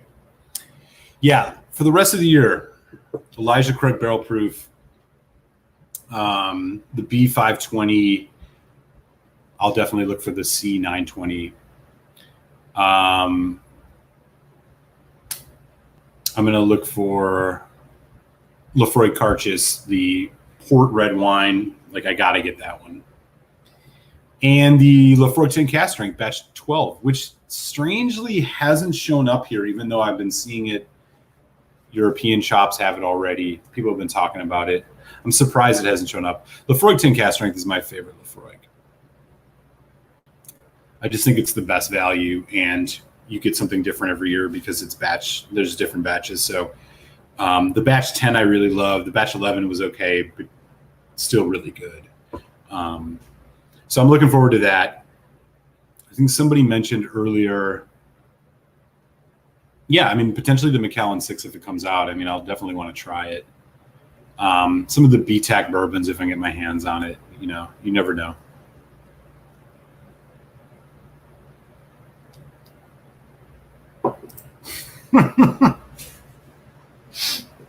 No, it wasn't whiskey. It was definitely water. And Richard Patterson is a bourgeois asshole, so I'm not interested in replicating anything he does. Guy throws whiskey on the floor.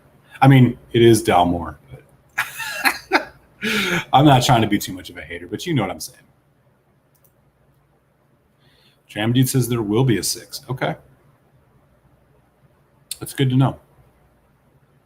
Yeah, I thought that there was going to be just 6 of them and that was it. I have to keep an eye. But usually, you know, like with the 5, there was already like rumors and pictures of the label all over the internet. I haven't seen anything about the 6, and it's July.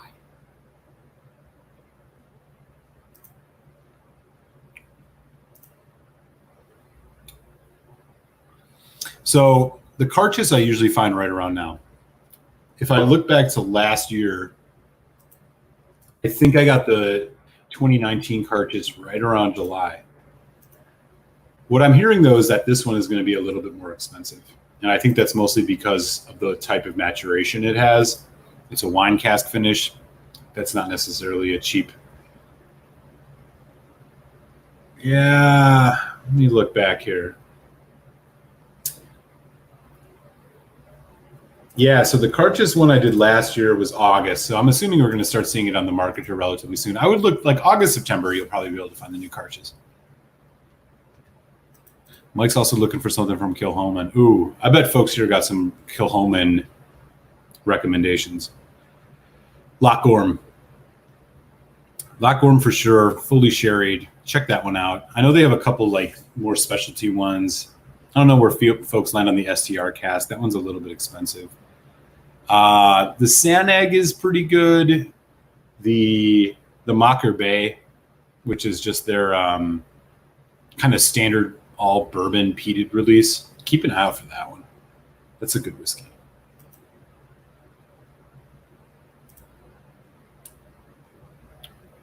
Wow. Where are you at again, Daniel? Damn. So I'm assuming it's already come out there.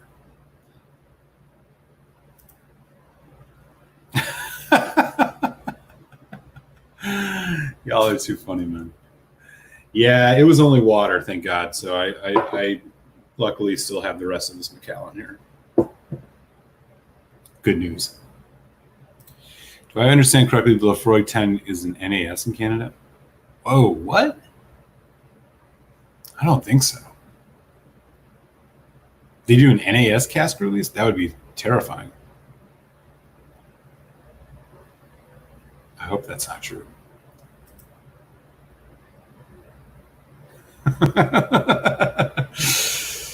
Too bad it was that, man. Oh, Daniel's in Louisiana. Okay. Well, now I'm all out of water. Well, I got a little bit left. We're in good shape. All right. On deck, we're going to check out our friend, the Cloudy Glen Scotia. What is this, week 8 now? I've lost track, y'all, to be completely honest. It's still cloudy as all hell. We'll get that ready.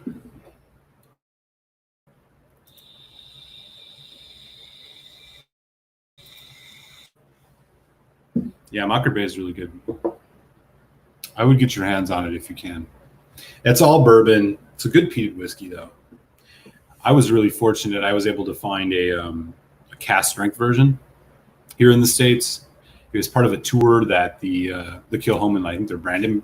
No, it wasn't their brand ambassadors because they don't have brand ambassadors. I think just some folks from the distillery were making a couple rounds around the United States, and they brought this cask strength Kilhoman with them. And there's a shop here in the States that was selling it for like $69.99. It's fantastic stuff.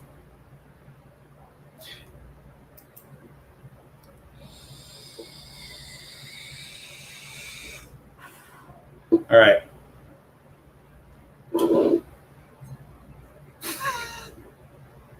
That's enough smoke, do you think?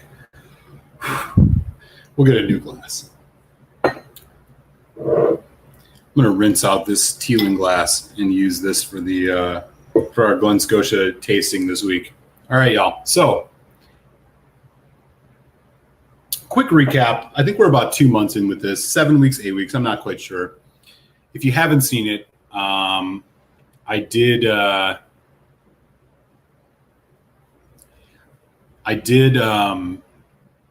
meet with Glen Scotia. Thank you guys for prompting me to do that. And they did say that the cloudiness, the master distiller said the cloudiness is relatively normal, but the flavor profile necessarily wasn't. So we've reached kind of the end of the line on this, and I basically just have this bottle now. And so I'm just going to taste it each week. See if it changes at all. As I mentioned, there's a funky note on this. I've been talking about it for a long time now. A funky note that I cannot describe. It is super weird. 56.3% sherry and peated nose, they say. It's about a 10-year-old single cask, shop bottling, etc., etc. Still nice and cloudy. I appreciate how consistent this whiskey is. All right. Oh my God. That nose, that funky nose is still there. Fuzzy cask. Glen Scotia Gate 2020. Y'all ain't lying. Yeah, you'd think so, right, Andrew? I mean, I've been taking a sip out of this every week. No, not the Glen Scotia. I can't watch our acquisition of blindness in real time. That's funny, man. That's funny. Have you received the comp bottles? So no, they did offer it. I did let them know. They asked me if I had a business address, which I don't. And so that ended that. I also, at the prompting of one of my subscribers, Macallan Wine Cask, Fine and Wine. I don't remember what his name is. I'm sorry, I'm forgetting the full name of his channel or his handle. But he actually mentioned, like, prompted me to think about it a little bit.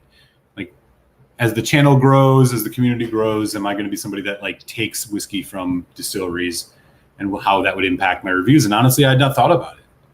And so I took his question to heart. I thought a little bit about it, and I think I said a little bit about this last week. But just to repeat, going forward from here, I'm not going to ever accept any free whiskey from anybody. As much as economically it makes sense, if I'm going to do a whiskey review channel, I don't know where this is going to go. I'm not going to take whiskey from a company and then therefore like let it impact folks thinking on it. So I just think it's an easier way to do this. I think it's a question that most folks are going to have to deal with at some point in time if they're doing whiskey reviews. So yeah, it's going to keep it easy, keep it simple. Any distillery reaches out to me that on the off chance they want to ask me to, plug their whiskey, give me free whiskey, I'll just say no. All right, man, I'm going to keep an eye out for that. The Faith Smoke in the Glen Scotia. Have you gotten any cloud here? Right. I'll tell you though, man, I don't think this bottle is going to change. It's still dominated by whatever this funky note is on the nose.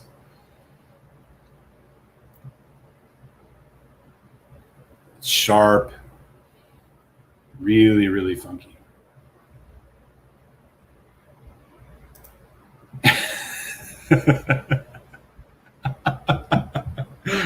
Oh man, you guys are the best. This is too fun, man. This is why I love drinking with all you guys. It's too much fun.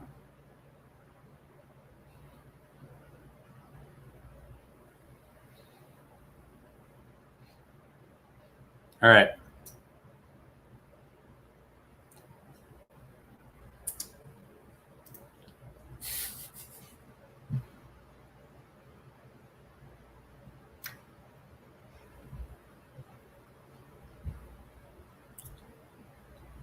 Again, the nose is off. The palate is great. The finish is off. And there it is again. It's the same. Nothing's changed. I'm not sure how much is going to change here, to be honest with you.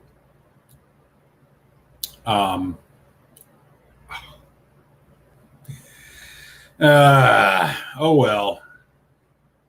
It is what it is. As I mentioned, I'm bottled up a couple samples of this.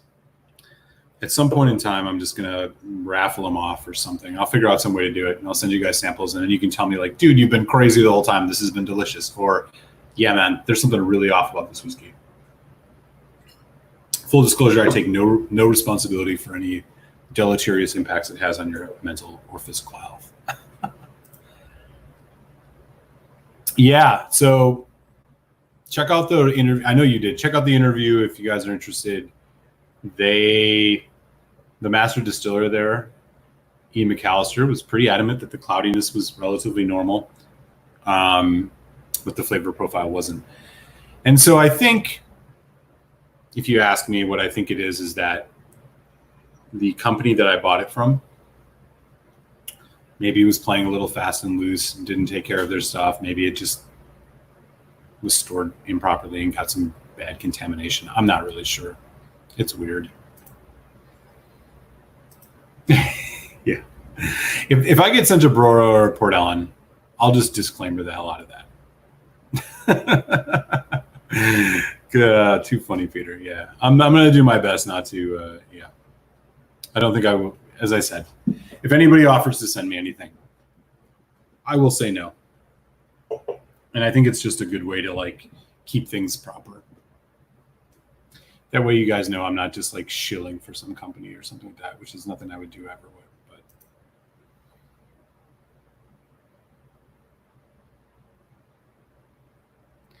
well, Richie, do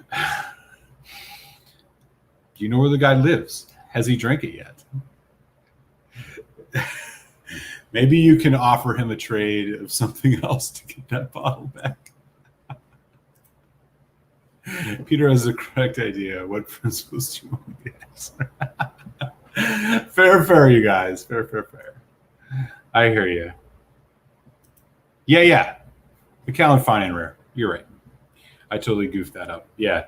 He brought up a good point. And like, I honestly had never thought about it because, you know, I'm not in this to try to be like, make this a business. I just like sharing my 2 cents with everybody. I love the community. I love chatting whiskey with you guys. I learn more from you than I would on my own. That's what makes this so fun in the first place. I had not given it any consideration, but his point is warranted. And so I publicly acknowledged it. You can look at the chat that I had with him about it. He was right. He's probably right. If I'm gonna do this at a certain point, you got to make the decision on whether or not, like, you know, how you want to do it, and whether or not you're gonna just like accept things and let that taint your judgment or let that taint your objectivity. And I try to be as objective as I can about what I think about it, and I don't want anybody to think I would think otherwise. So I'm just going to say no to it. It's super easier that way. Plus, like I was saying earlier, I got more stuff here than I actually know what to do with. So I'm well set for a while.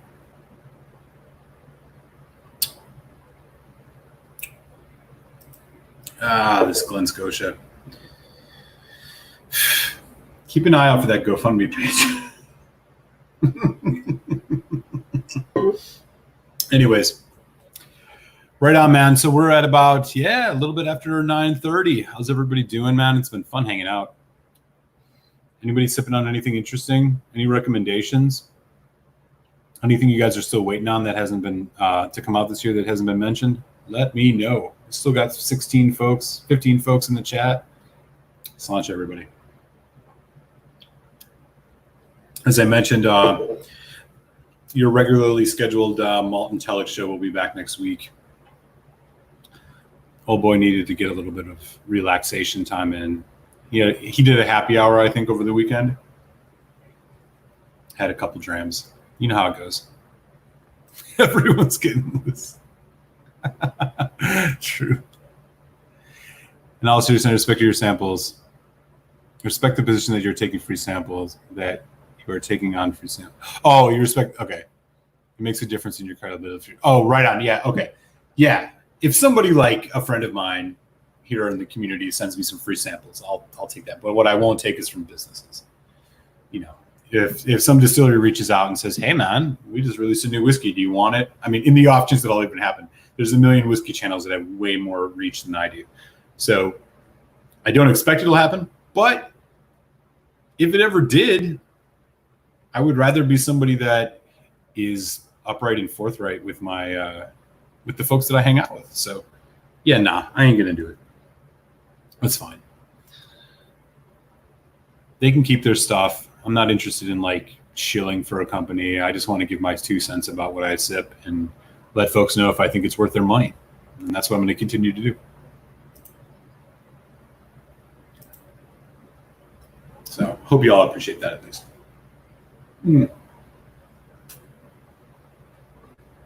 All right, Glen Scotia. It's been fun. God, that's good whiskey, man. It just sucks that nose and that finish are so weird. I don't know what it is. Anyways, we'll round things out with the bottle kill this Macallan. And look at this. It's going to be what our good friend Andy would call a quig size dram.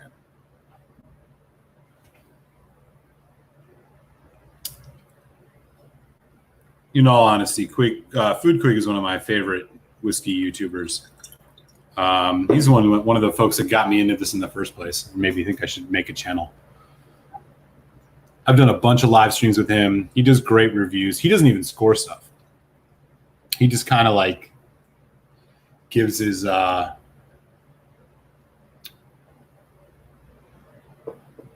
gives his 2 cents, which is fun. Dude, I do have some Glenmorangie, a Star 2008 I'll pour for a special pour at the end of the night if we're continuing to hang. Yeah. I am going to, I'm definitely going to hang for another 15 minutes. Maybe I can go a little bit longer. Yeah. Oh, Emily Chambers, you bring up a great point. I've read about that too. So there's a Wild Turkey rare breed rye coming out. So it's gonna be like a barrel strength rye from Wild Turkey. I was not a huge fan of Wild Turkey's rye whiskey. It just didn't quite do much for me. But barrel strength, I might have to check that out. So yeah, Emily, if you ever get a handle on that, you let us know because I'm gonna want to hear notes on that. Eric, what is your shirt about? Oh, Ithaca's.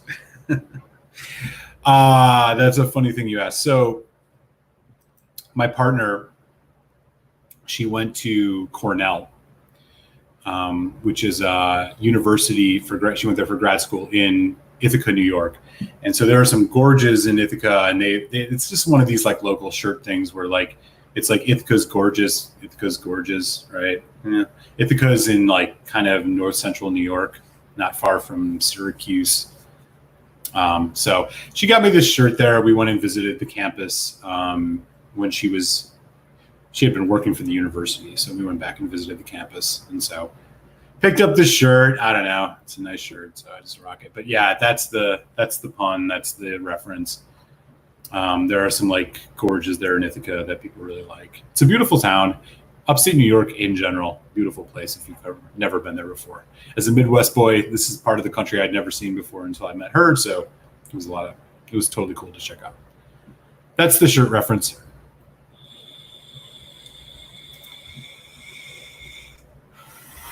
Yeah, right. Be like, God, I need that dram. Sell me another bottle. The pain was worth it.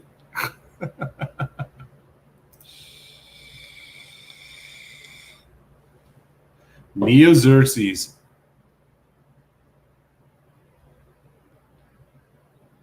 You can't go wrong, man. There's been so much love for the 1920. That's the next bottle I'm going to buy. Like I said, I'm going to do the whole Old Forester Whisky Row series, but maybe I'll just do that one next. I'm not doing them in any particular order.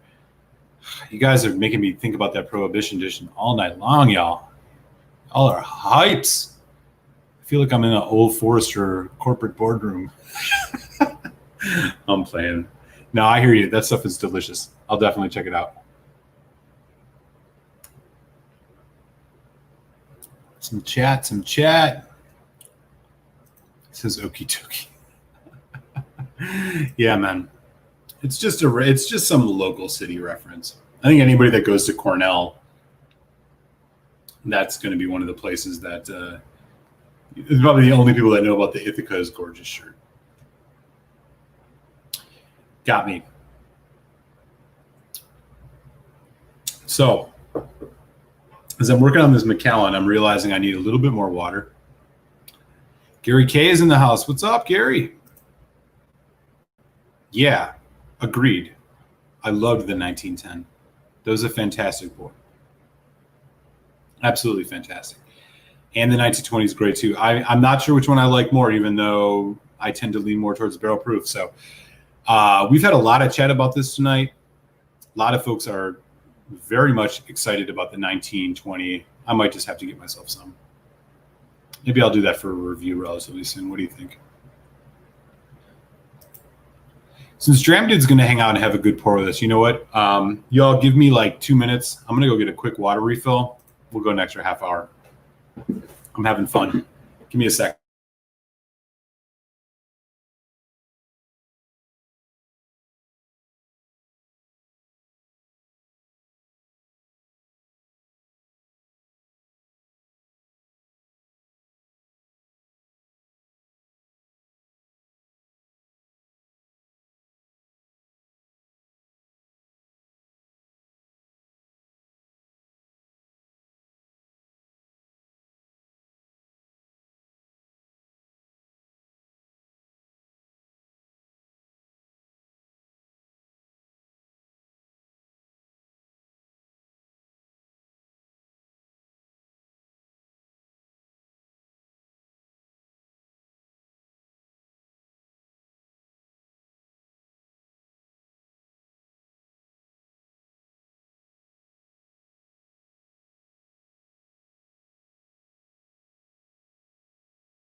All right, I'm back.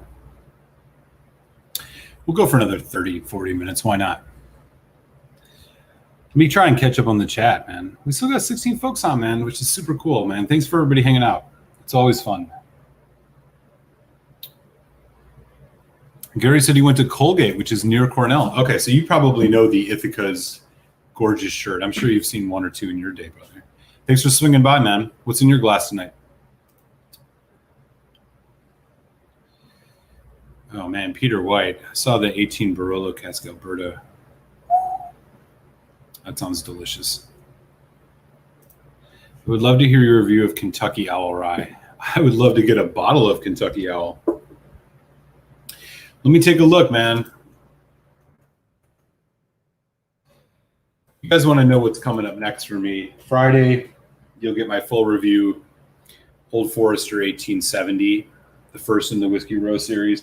After that, I think I will probably review the Loch Gorm. I try to record them a couple weeks in advance. It's really tough because my general approach to reviews is, some folks just do uncorkings and review them. I do some uncorkings, but for the most part, I kind of review it when I think I've got a good sense of the whiskey. Again, I've been learning along with everybody else, so I'm not always accurate, but I'm honest. I like to think so. And so sometimes, the bottle will be like here, sometimes it'll be here. Especially with the complicated whiskey, it tends to get lower before I'll review it. Because I just think it's like you got to review a whiskey when it's in the same spot. The spot that makes sense to you. So anyways, Kentucky Owl.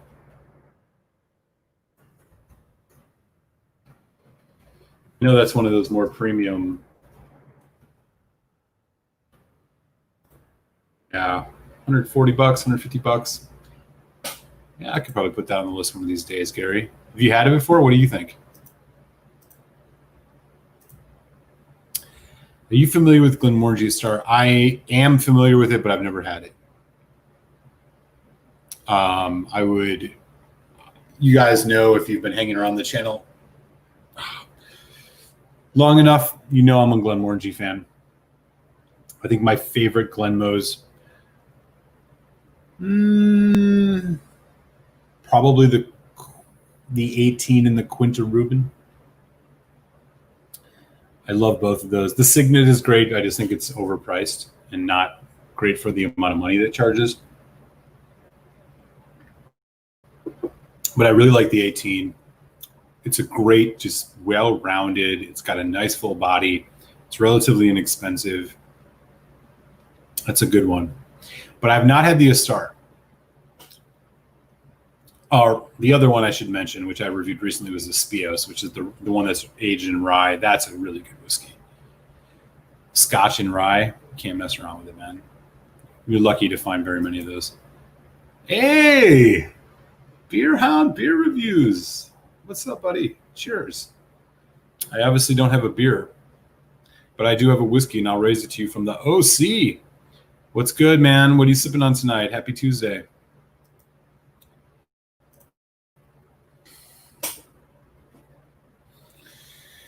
Yeah, I think we should rename the name of this live stream Old Forester 1920 Reactions, because you guys are reminding me so much about how good that whiskey was. I'm going to have to put that on my list. I'll grab a bottle of that the next time I can. I said I was going to do the whole Whisky Row series. That's the only one I don't have. I really, really liked the 1910 Old Fine. But that one, I think, probably is maybe one of the better ones of the range. So I'm going to check it out. Cool. Folks saying hi. And what's up? How different is the Glenmorangie 18 form from the 12? I'm assuming you're probably talking about the 10, right? Just the regular Glenmorangie 10. I think most of the 12s are all finished in different things. If I follow you correctly, Andrew, the way I would say it is the 18. It's more well-rounded. My recollections of the Glenmorangie 10 are that it's kind of bright, effervescent. It's got a little bit more of a like kind of honey citrus thing. The Glenmorangie 18, it's much more well-rounded. It's got a fuller body, longer finish. Really good. I mean, it's not the most complex 18, but it's one of the more enjoyable 18s that I've had. I don't think it's a world beater. It's nothing to write home about as like one of the best whiskeys you've ever had, but it's good. And it's actually probably better than you think it would be, given how like the Glenmorangie 10 is kind of an intro scotch for everybody.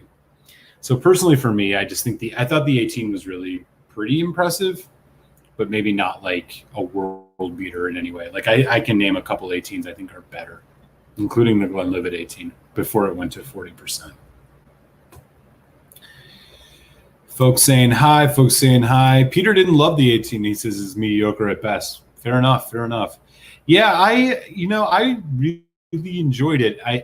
It was probably over a year ago that I had it. I'm not sure. Maybe I would have a little bit of different opinion now, but I'd be curious what you thought. Was it just because it kind of lacked complexity to you, or was it more just, the actual quality of it?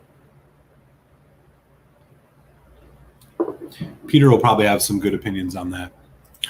Beer Hound, local New England IPA. Oh, nice. I haven't heard of that one. Maybe that's something that's familiar in my area, though. I'm in Philadelphia, so maybe that's something I can find around here. Emil Muser. Daniel says there have only been 2 bottlings of the Astar, 2008, 2017. I have the 17, and it's a vanilla bomb of a high-proof whiskey around 52%. It has lemon and citrus. That sounds pretty Glenmo to me. What is specifically unique about the Astar? I actually, to be honest with you, I don't quite know. I'm going to just toss it in the Google machine right now. Is it aged in something specific? What does distiller say about it?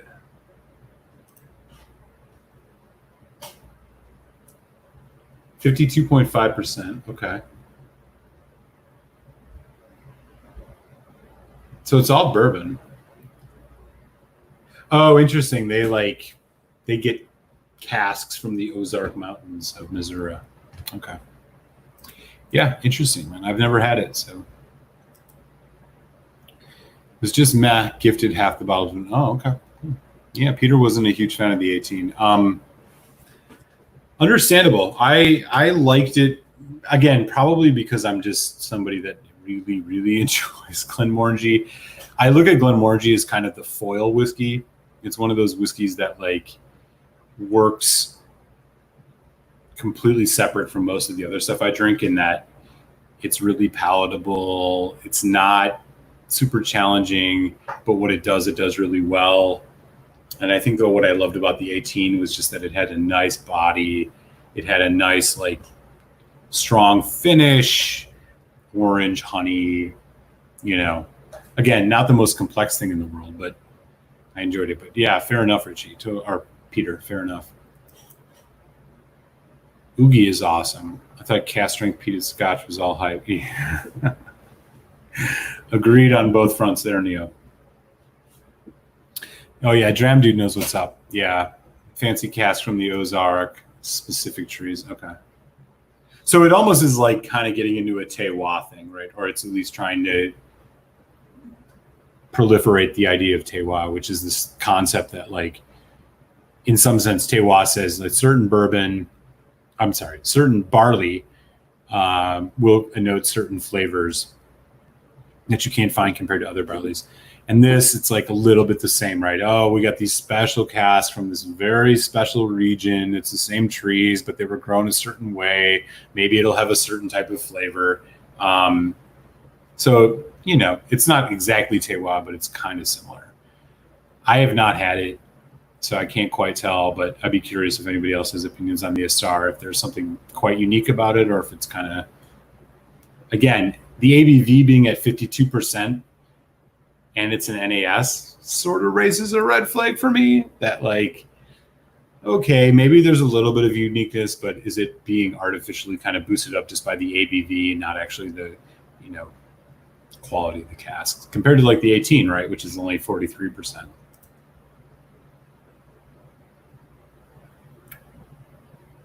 Oh, interesting. Okay. Well, y'all are informing me about this. Okay. That's interesting.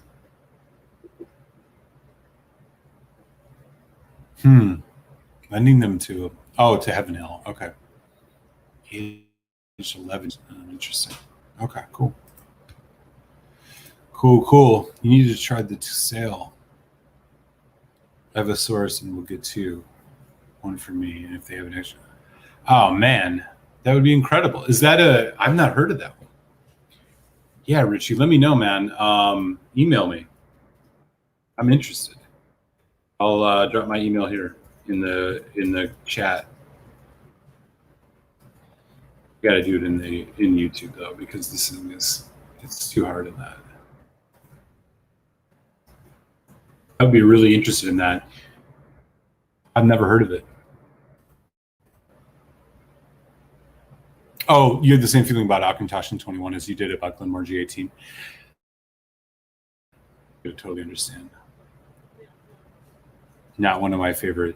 I've had the 12, the American Oak. And they were just, I don't know, pretty weak. This was like Twinkies on the start. Interesting. Okay. Has anybody? Oh, so you've had the 2008. Which one did you like better?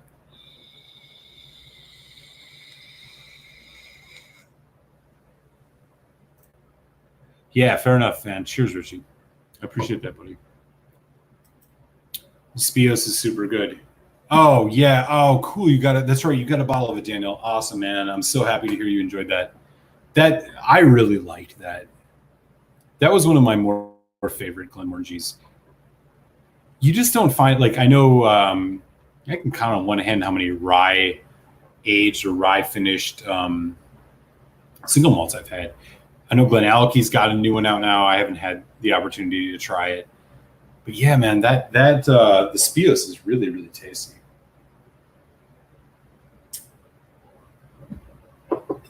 I'm glad you enjoyed it. It's an interesting take on rye, right? I mean, it's like a clean rye. It's with a lot of American ryes, you have the corn influence. And so you end up with, like, again, that sweetness, right? That kind of, I think, can cloud some of the uniqueness of the spice of a rye. Pennsylvania rye, for example, Dad's Hat, which is right up the road here in Philly, is one that Pennsylvania rye is characterized as only using barley, has similar qualities to that Spios. And most of the Dad's Hat stuff is okay. It's not amazing, but I've not had everything. But that's what I really enjoyed about the Spios. It's like a spicy but clean at the same time. I really enjoyed that. I'm glad you got a bottle, man. Cheers. Jam Dude likes the 2 sale too. Okay. Yeah, cool. I gotta keep an eye out for this one for sure. Is that? I don't remember if that's a travel exclusive or.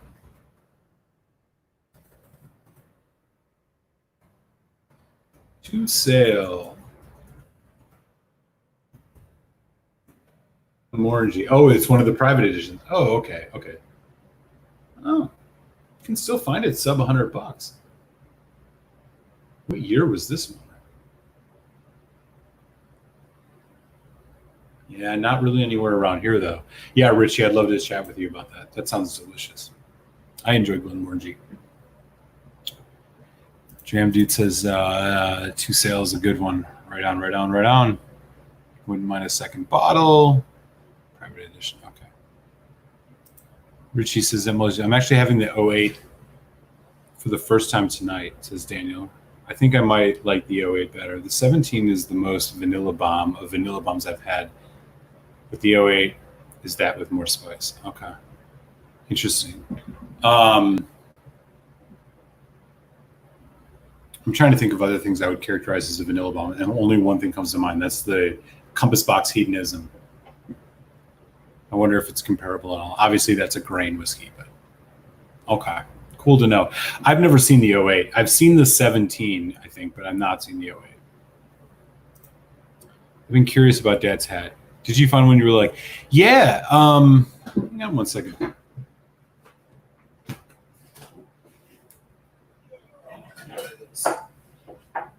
So Dad's hat is interesting. They were given like a Craft Whiskey of the Year award from Whiskey Advocate, whatever that means to you. I did review their intro release, which is just a straight up NAS rye. It was okay. This is something I got recently.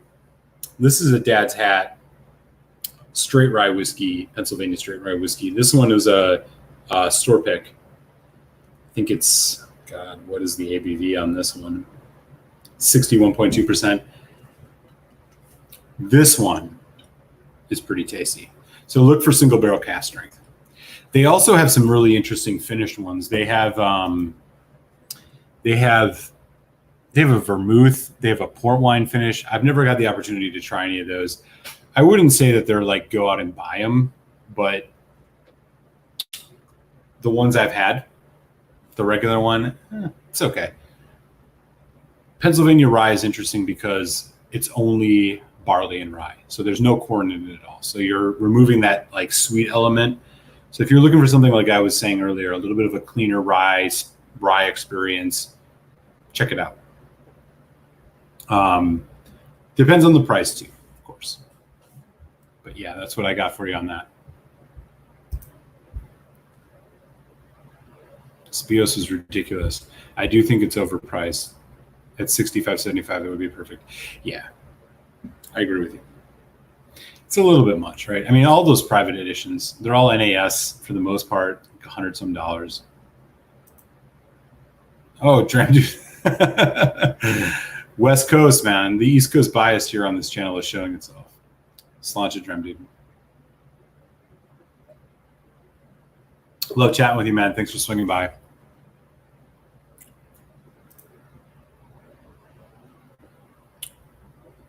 Yep, I agree. If there's one way you're going to do it, that's the way to go.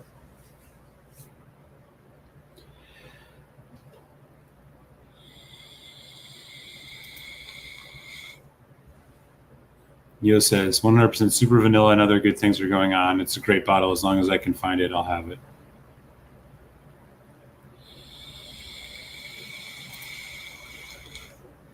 Well, you know my answer on that.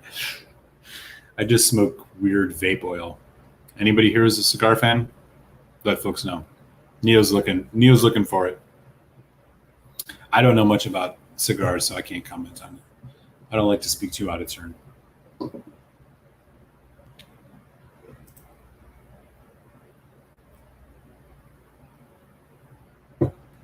Haven't had that one. That's the newest one, right? That's the private edition from last year. Oh, man, shoulder's messed up today. Yeah, I haven't had that one. I don't know what I see for price. Let me just take a quick look. Graham, dude, do you have any opinion on the Bacalta? That's how you pronounce it. That's a Madeira cask, if I'm not mistaken. Yeah, $100. Yeah, again, like 90, 100. It's about what you're going to get for any of those private editions. I'm not sure it's worth it, but smoke about once or twice a week. Haven't had cigars, but good things out. Cool. Well, there you go, my friend. I unfortunately don't know a lot about that. I got off cigarettes about a year ago. In fact, it will be 1 year since I quit smoking cigarettes in 3 days. So I've been on the vape for the most part. And interesting thing about this is like not only it's obviously would be better to quit altogether, but I use this way less than what I did when I smoked. I smoked more cigarettes than I actually vape. So not only have I harm reduced between going from cigarettes to vape, but I actually use the vape way less. So yeah, I'm approaching that 1 year, man. I can't believe it. I never thought I would quit smoking. Gary's heading out. Good to see you, buddy. Cheers. Thanks for swinging by.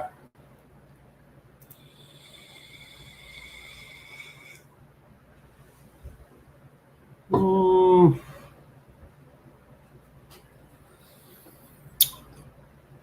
$95. I don't know, Andrew. I feel like you might be able to find it cheaper. What's Saratoga got it for?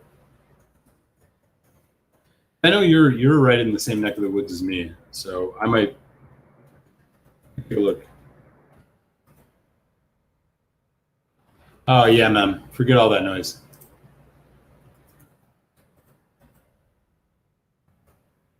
I'm gonna drop a link for you, Andrew Page. We drop this in. International Whiskey Shop, $75. They'll ship to you. Oh, right on, right on. We got some drinkers in the some cigar smokers in the house. Can't stand all the additives. Great, yeah, thank you, man. Yeah, I never thought in my wildest dreams I would ever quit. So I'm really happy I did. I gotta get off the vape eventually, but you know, baby steps. And like I was saying, like it's a weird psychological thing. Like I actually use this less than when I smoke. So it's like not been a 1-to-1 thing where I would, you know, I smoke 10 cigarettes a day. I smoke the equivalent of 10 vape, 10 cigarettes worth of vape a day. It's way less, which is incredible. Cheers, Richie. Appreciate that, man. Yeah, I'm really, really, really happy.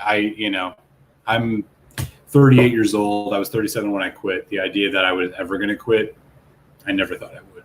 I loved cigarettes too much. And just because, and it wasn't even that I loved them too much. It was that I loved them at specific times too much. Morning coffee, after a meal, first whiskey, all of those things, socializing. It's all the mental triggers. And so I was able to get over them with the help of the vape. I know vape isn't like fully proven to be 100% healthy or anything like that. And I don't think it is. I'm not under any illusion about that. And I don't advocate that people vape. But I would say I would still be a smoker if I didn't vape. And that's just a fact. So I'm willing to roll the dice on that. It's cheaper and, from everything I've read, marginally healthier. And since I'm doing it less, it's a win across the board. Can't complain. Cheers, Mike. I appreciate that, man.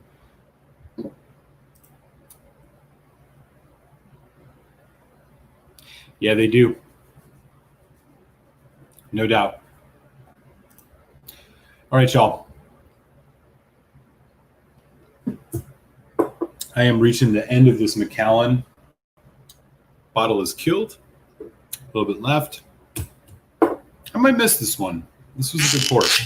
But I appreciate y'all hanging out tonight, as always. Y'all are the reason I do this stuff. It's much more fun to, I wish I could do more lives. But, I'm glad I'm on a good schedule. It's so much fun to chat with everybody. I've learned so much from you guys. It's all about the journey. It's all about what we can learn from each other, enjoy in humbleness. Ain't nobody trying to show anybody up. It's all about just the good fun. So I appreciate y'all. With that, I got a review coming up this Friday. Old Forester 1870. If you're interested in such things, do check that out. And until next Tuesday, I'll raise a glass to y'all. Take good care. Be well. Stay safe. Wear a mask. All that jazz. Much love.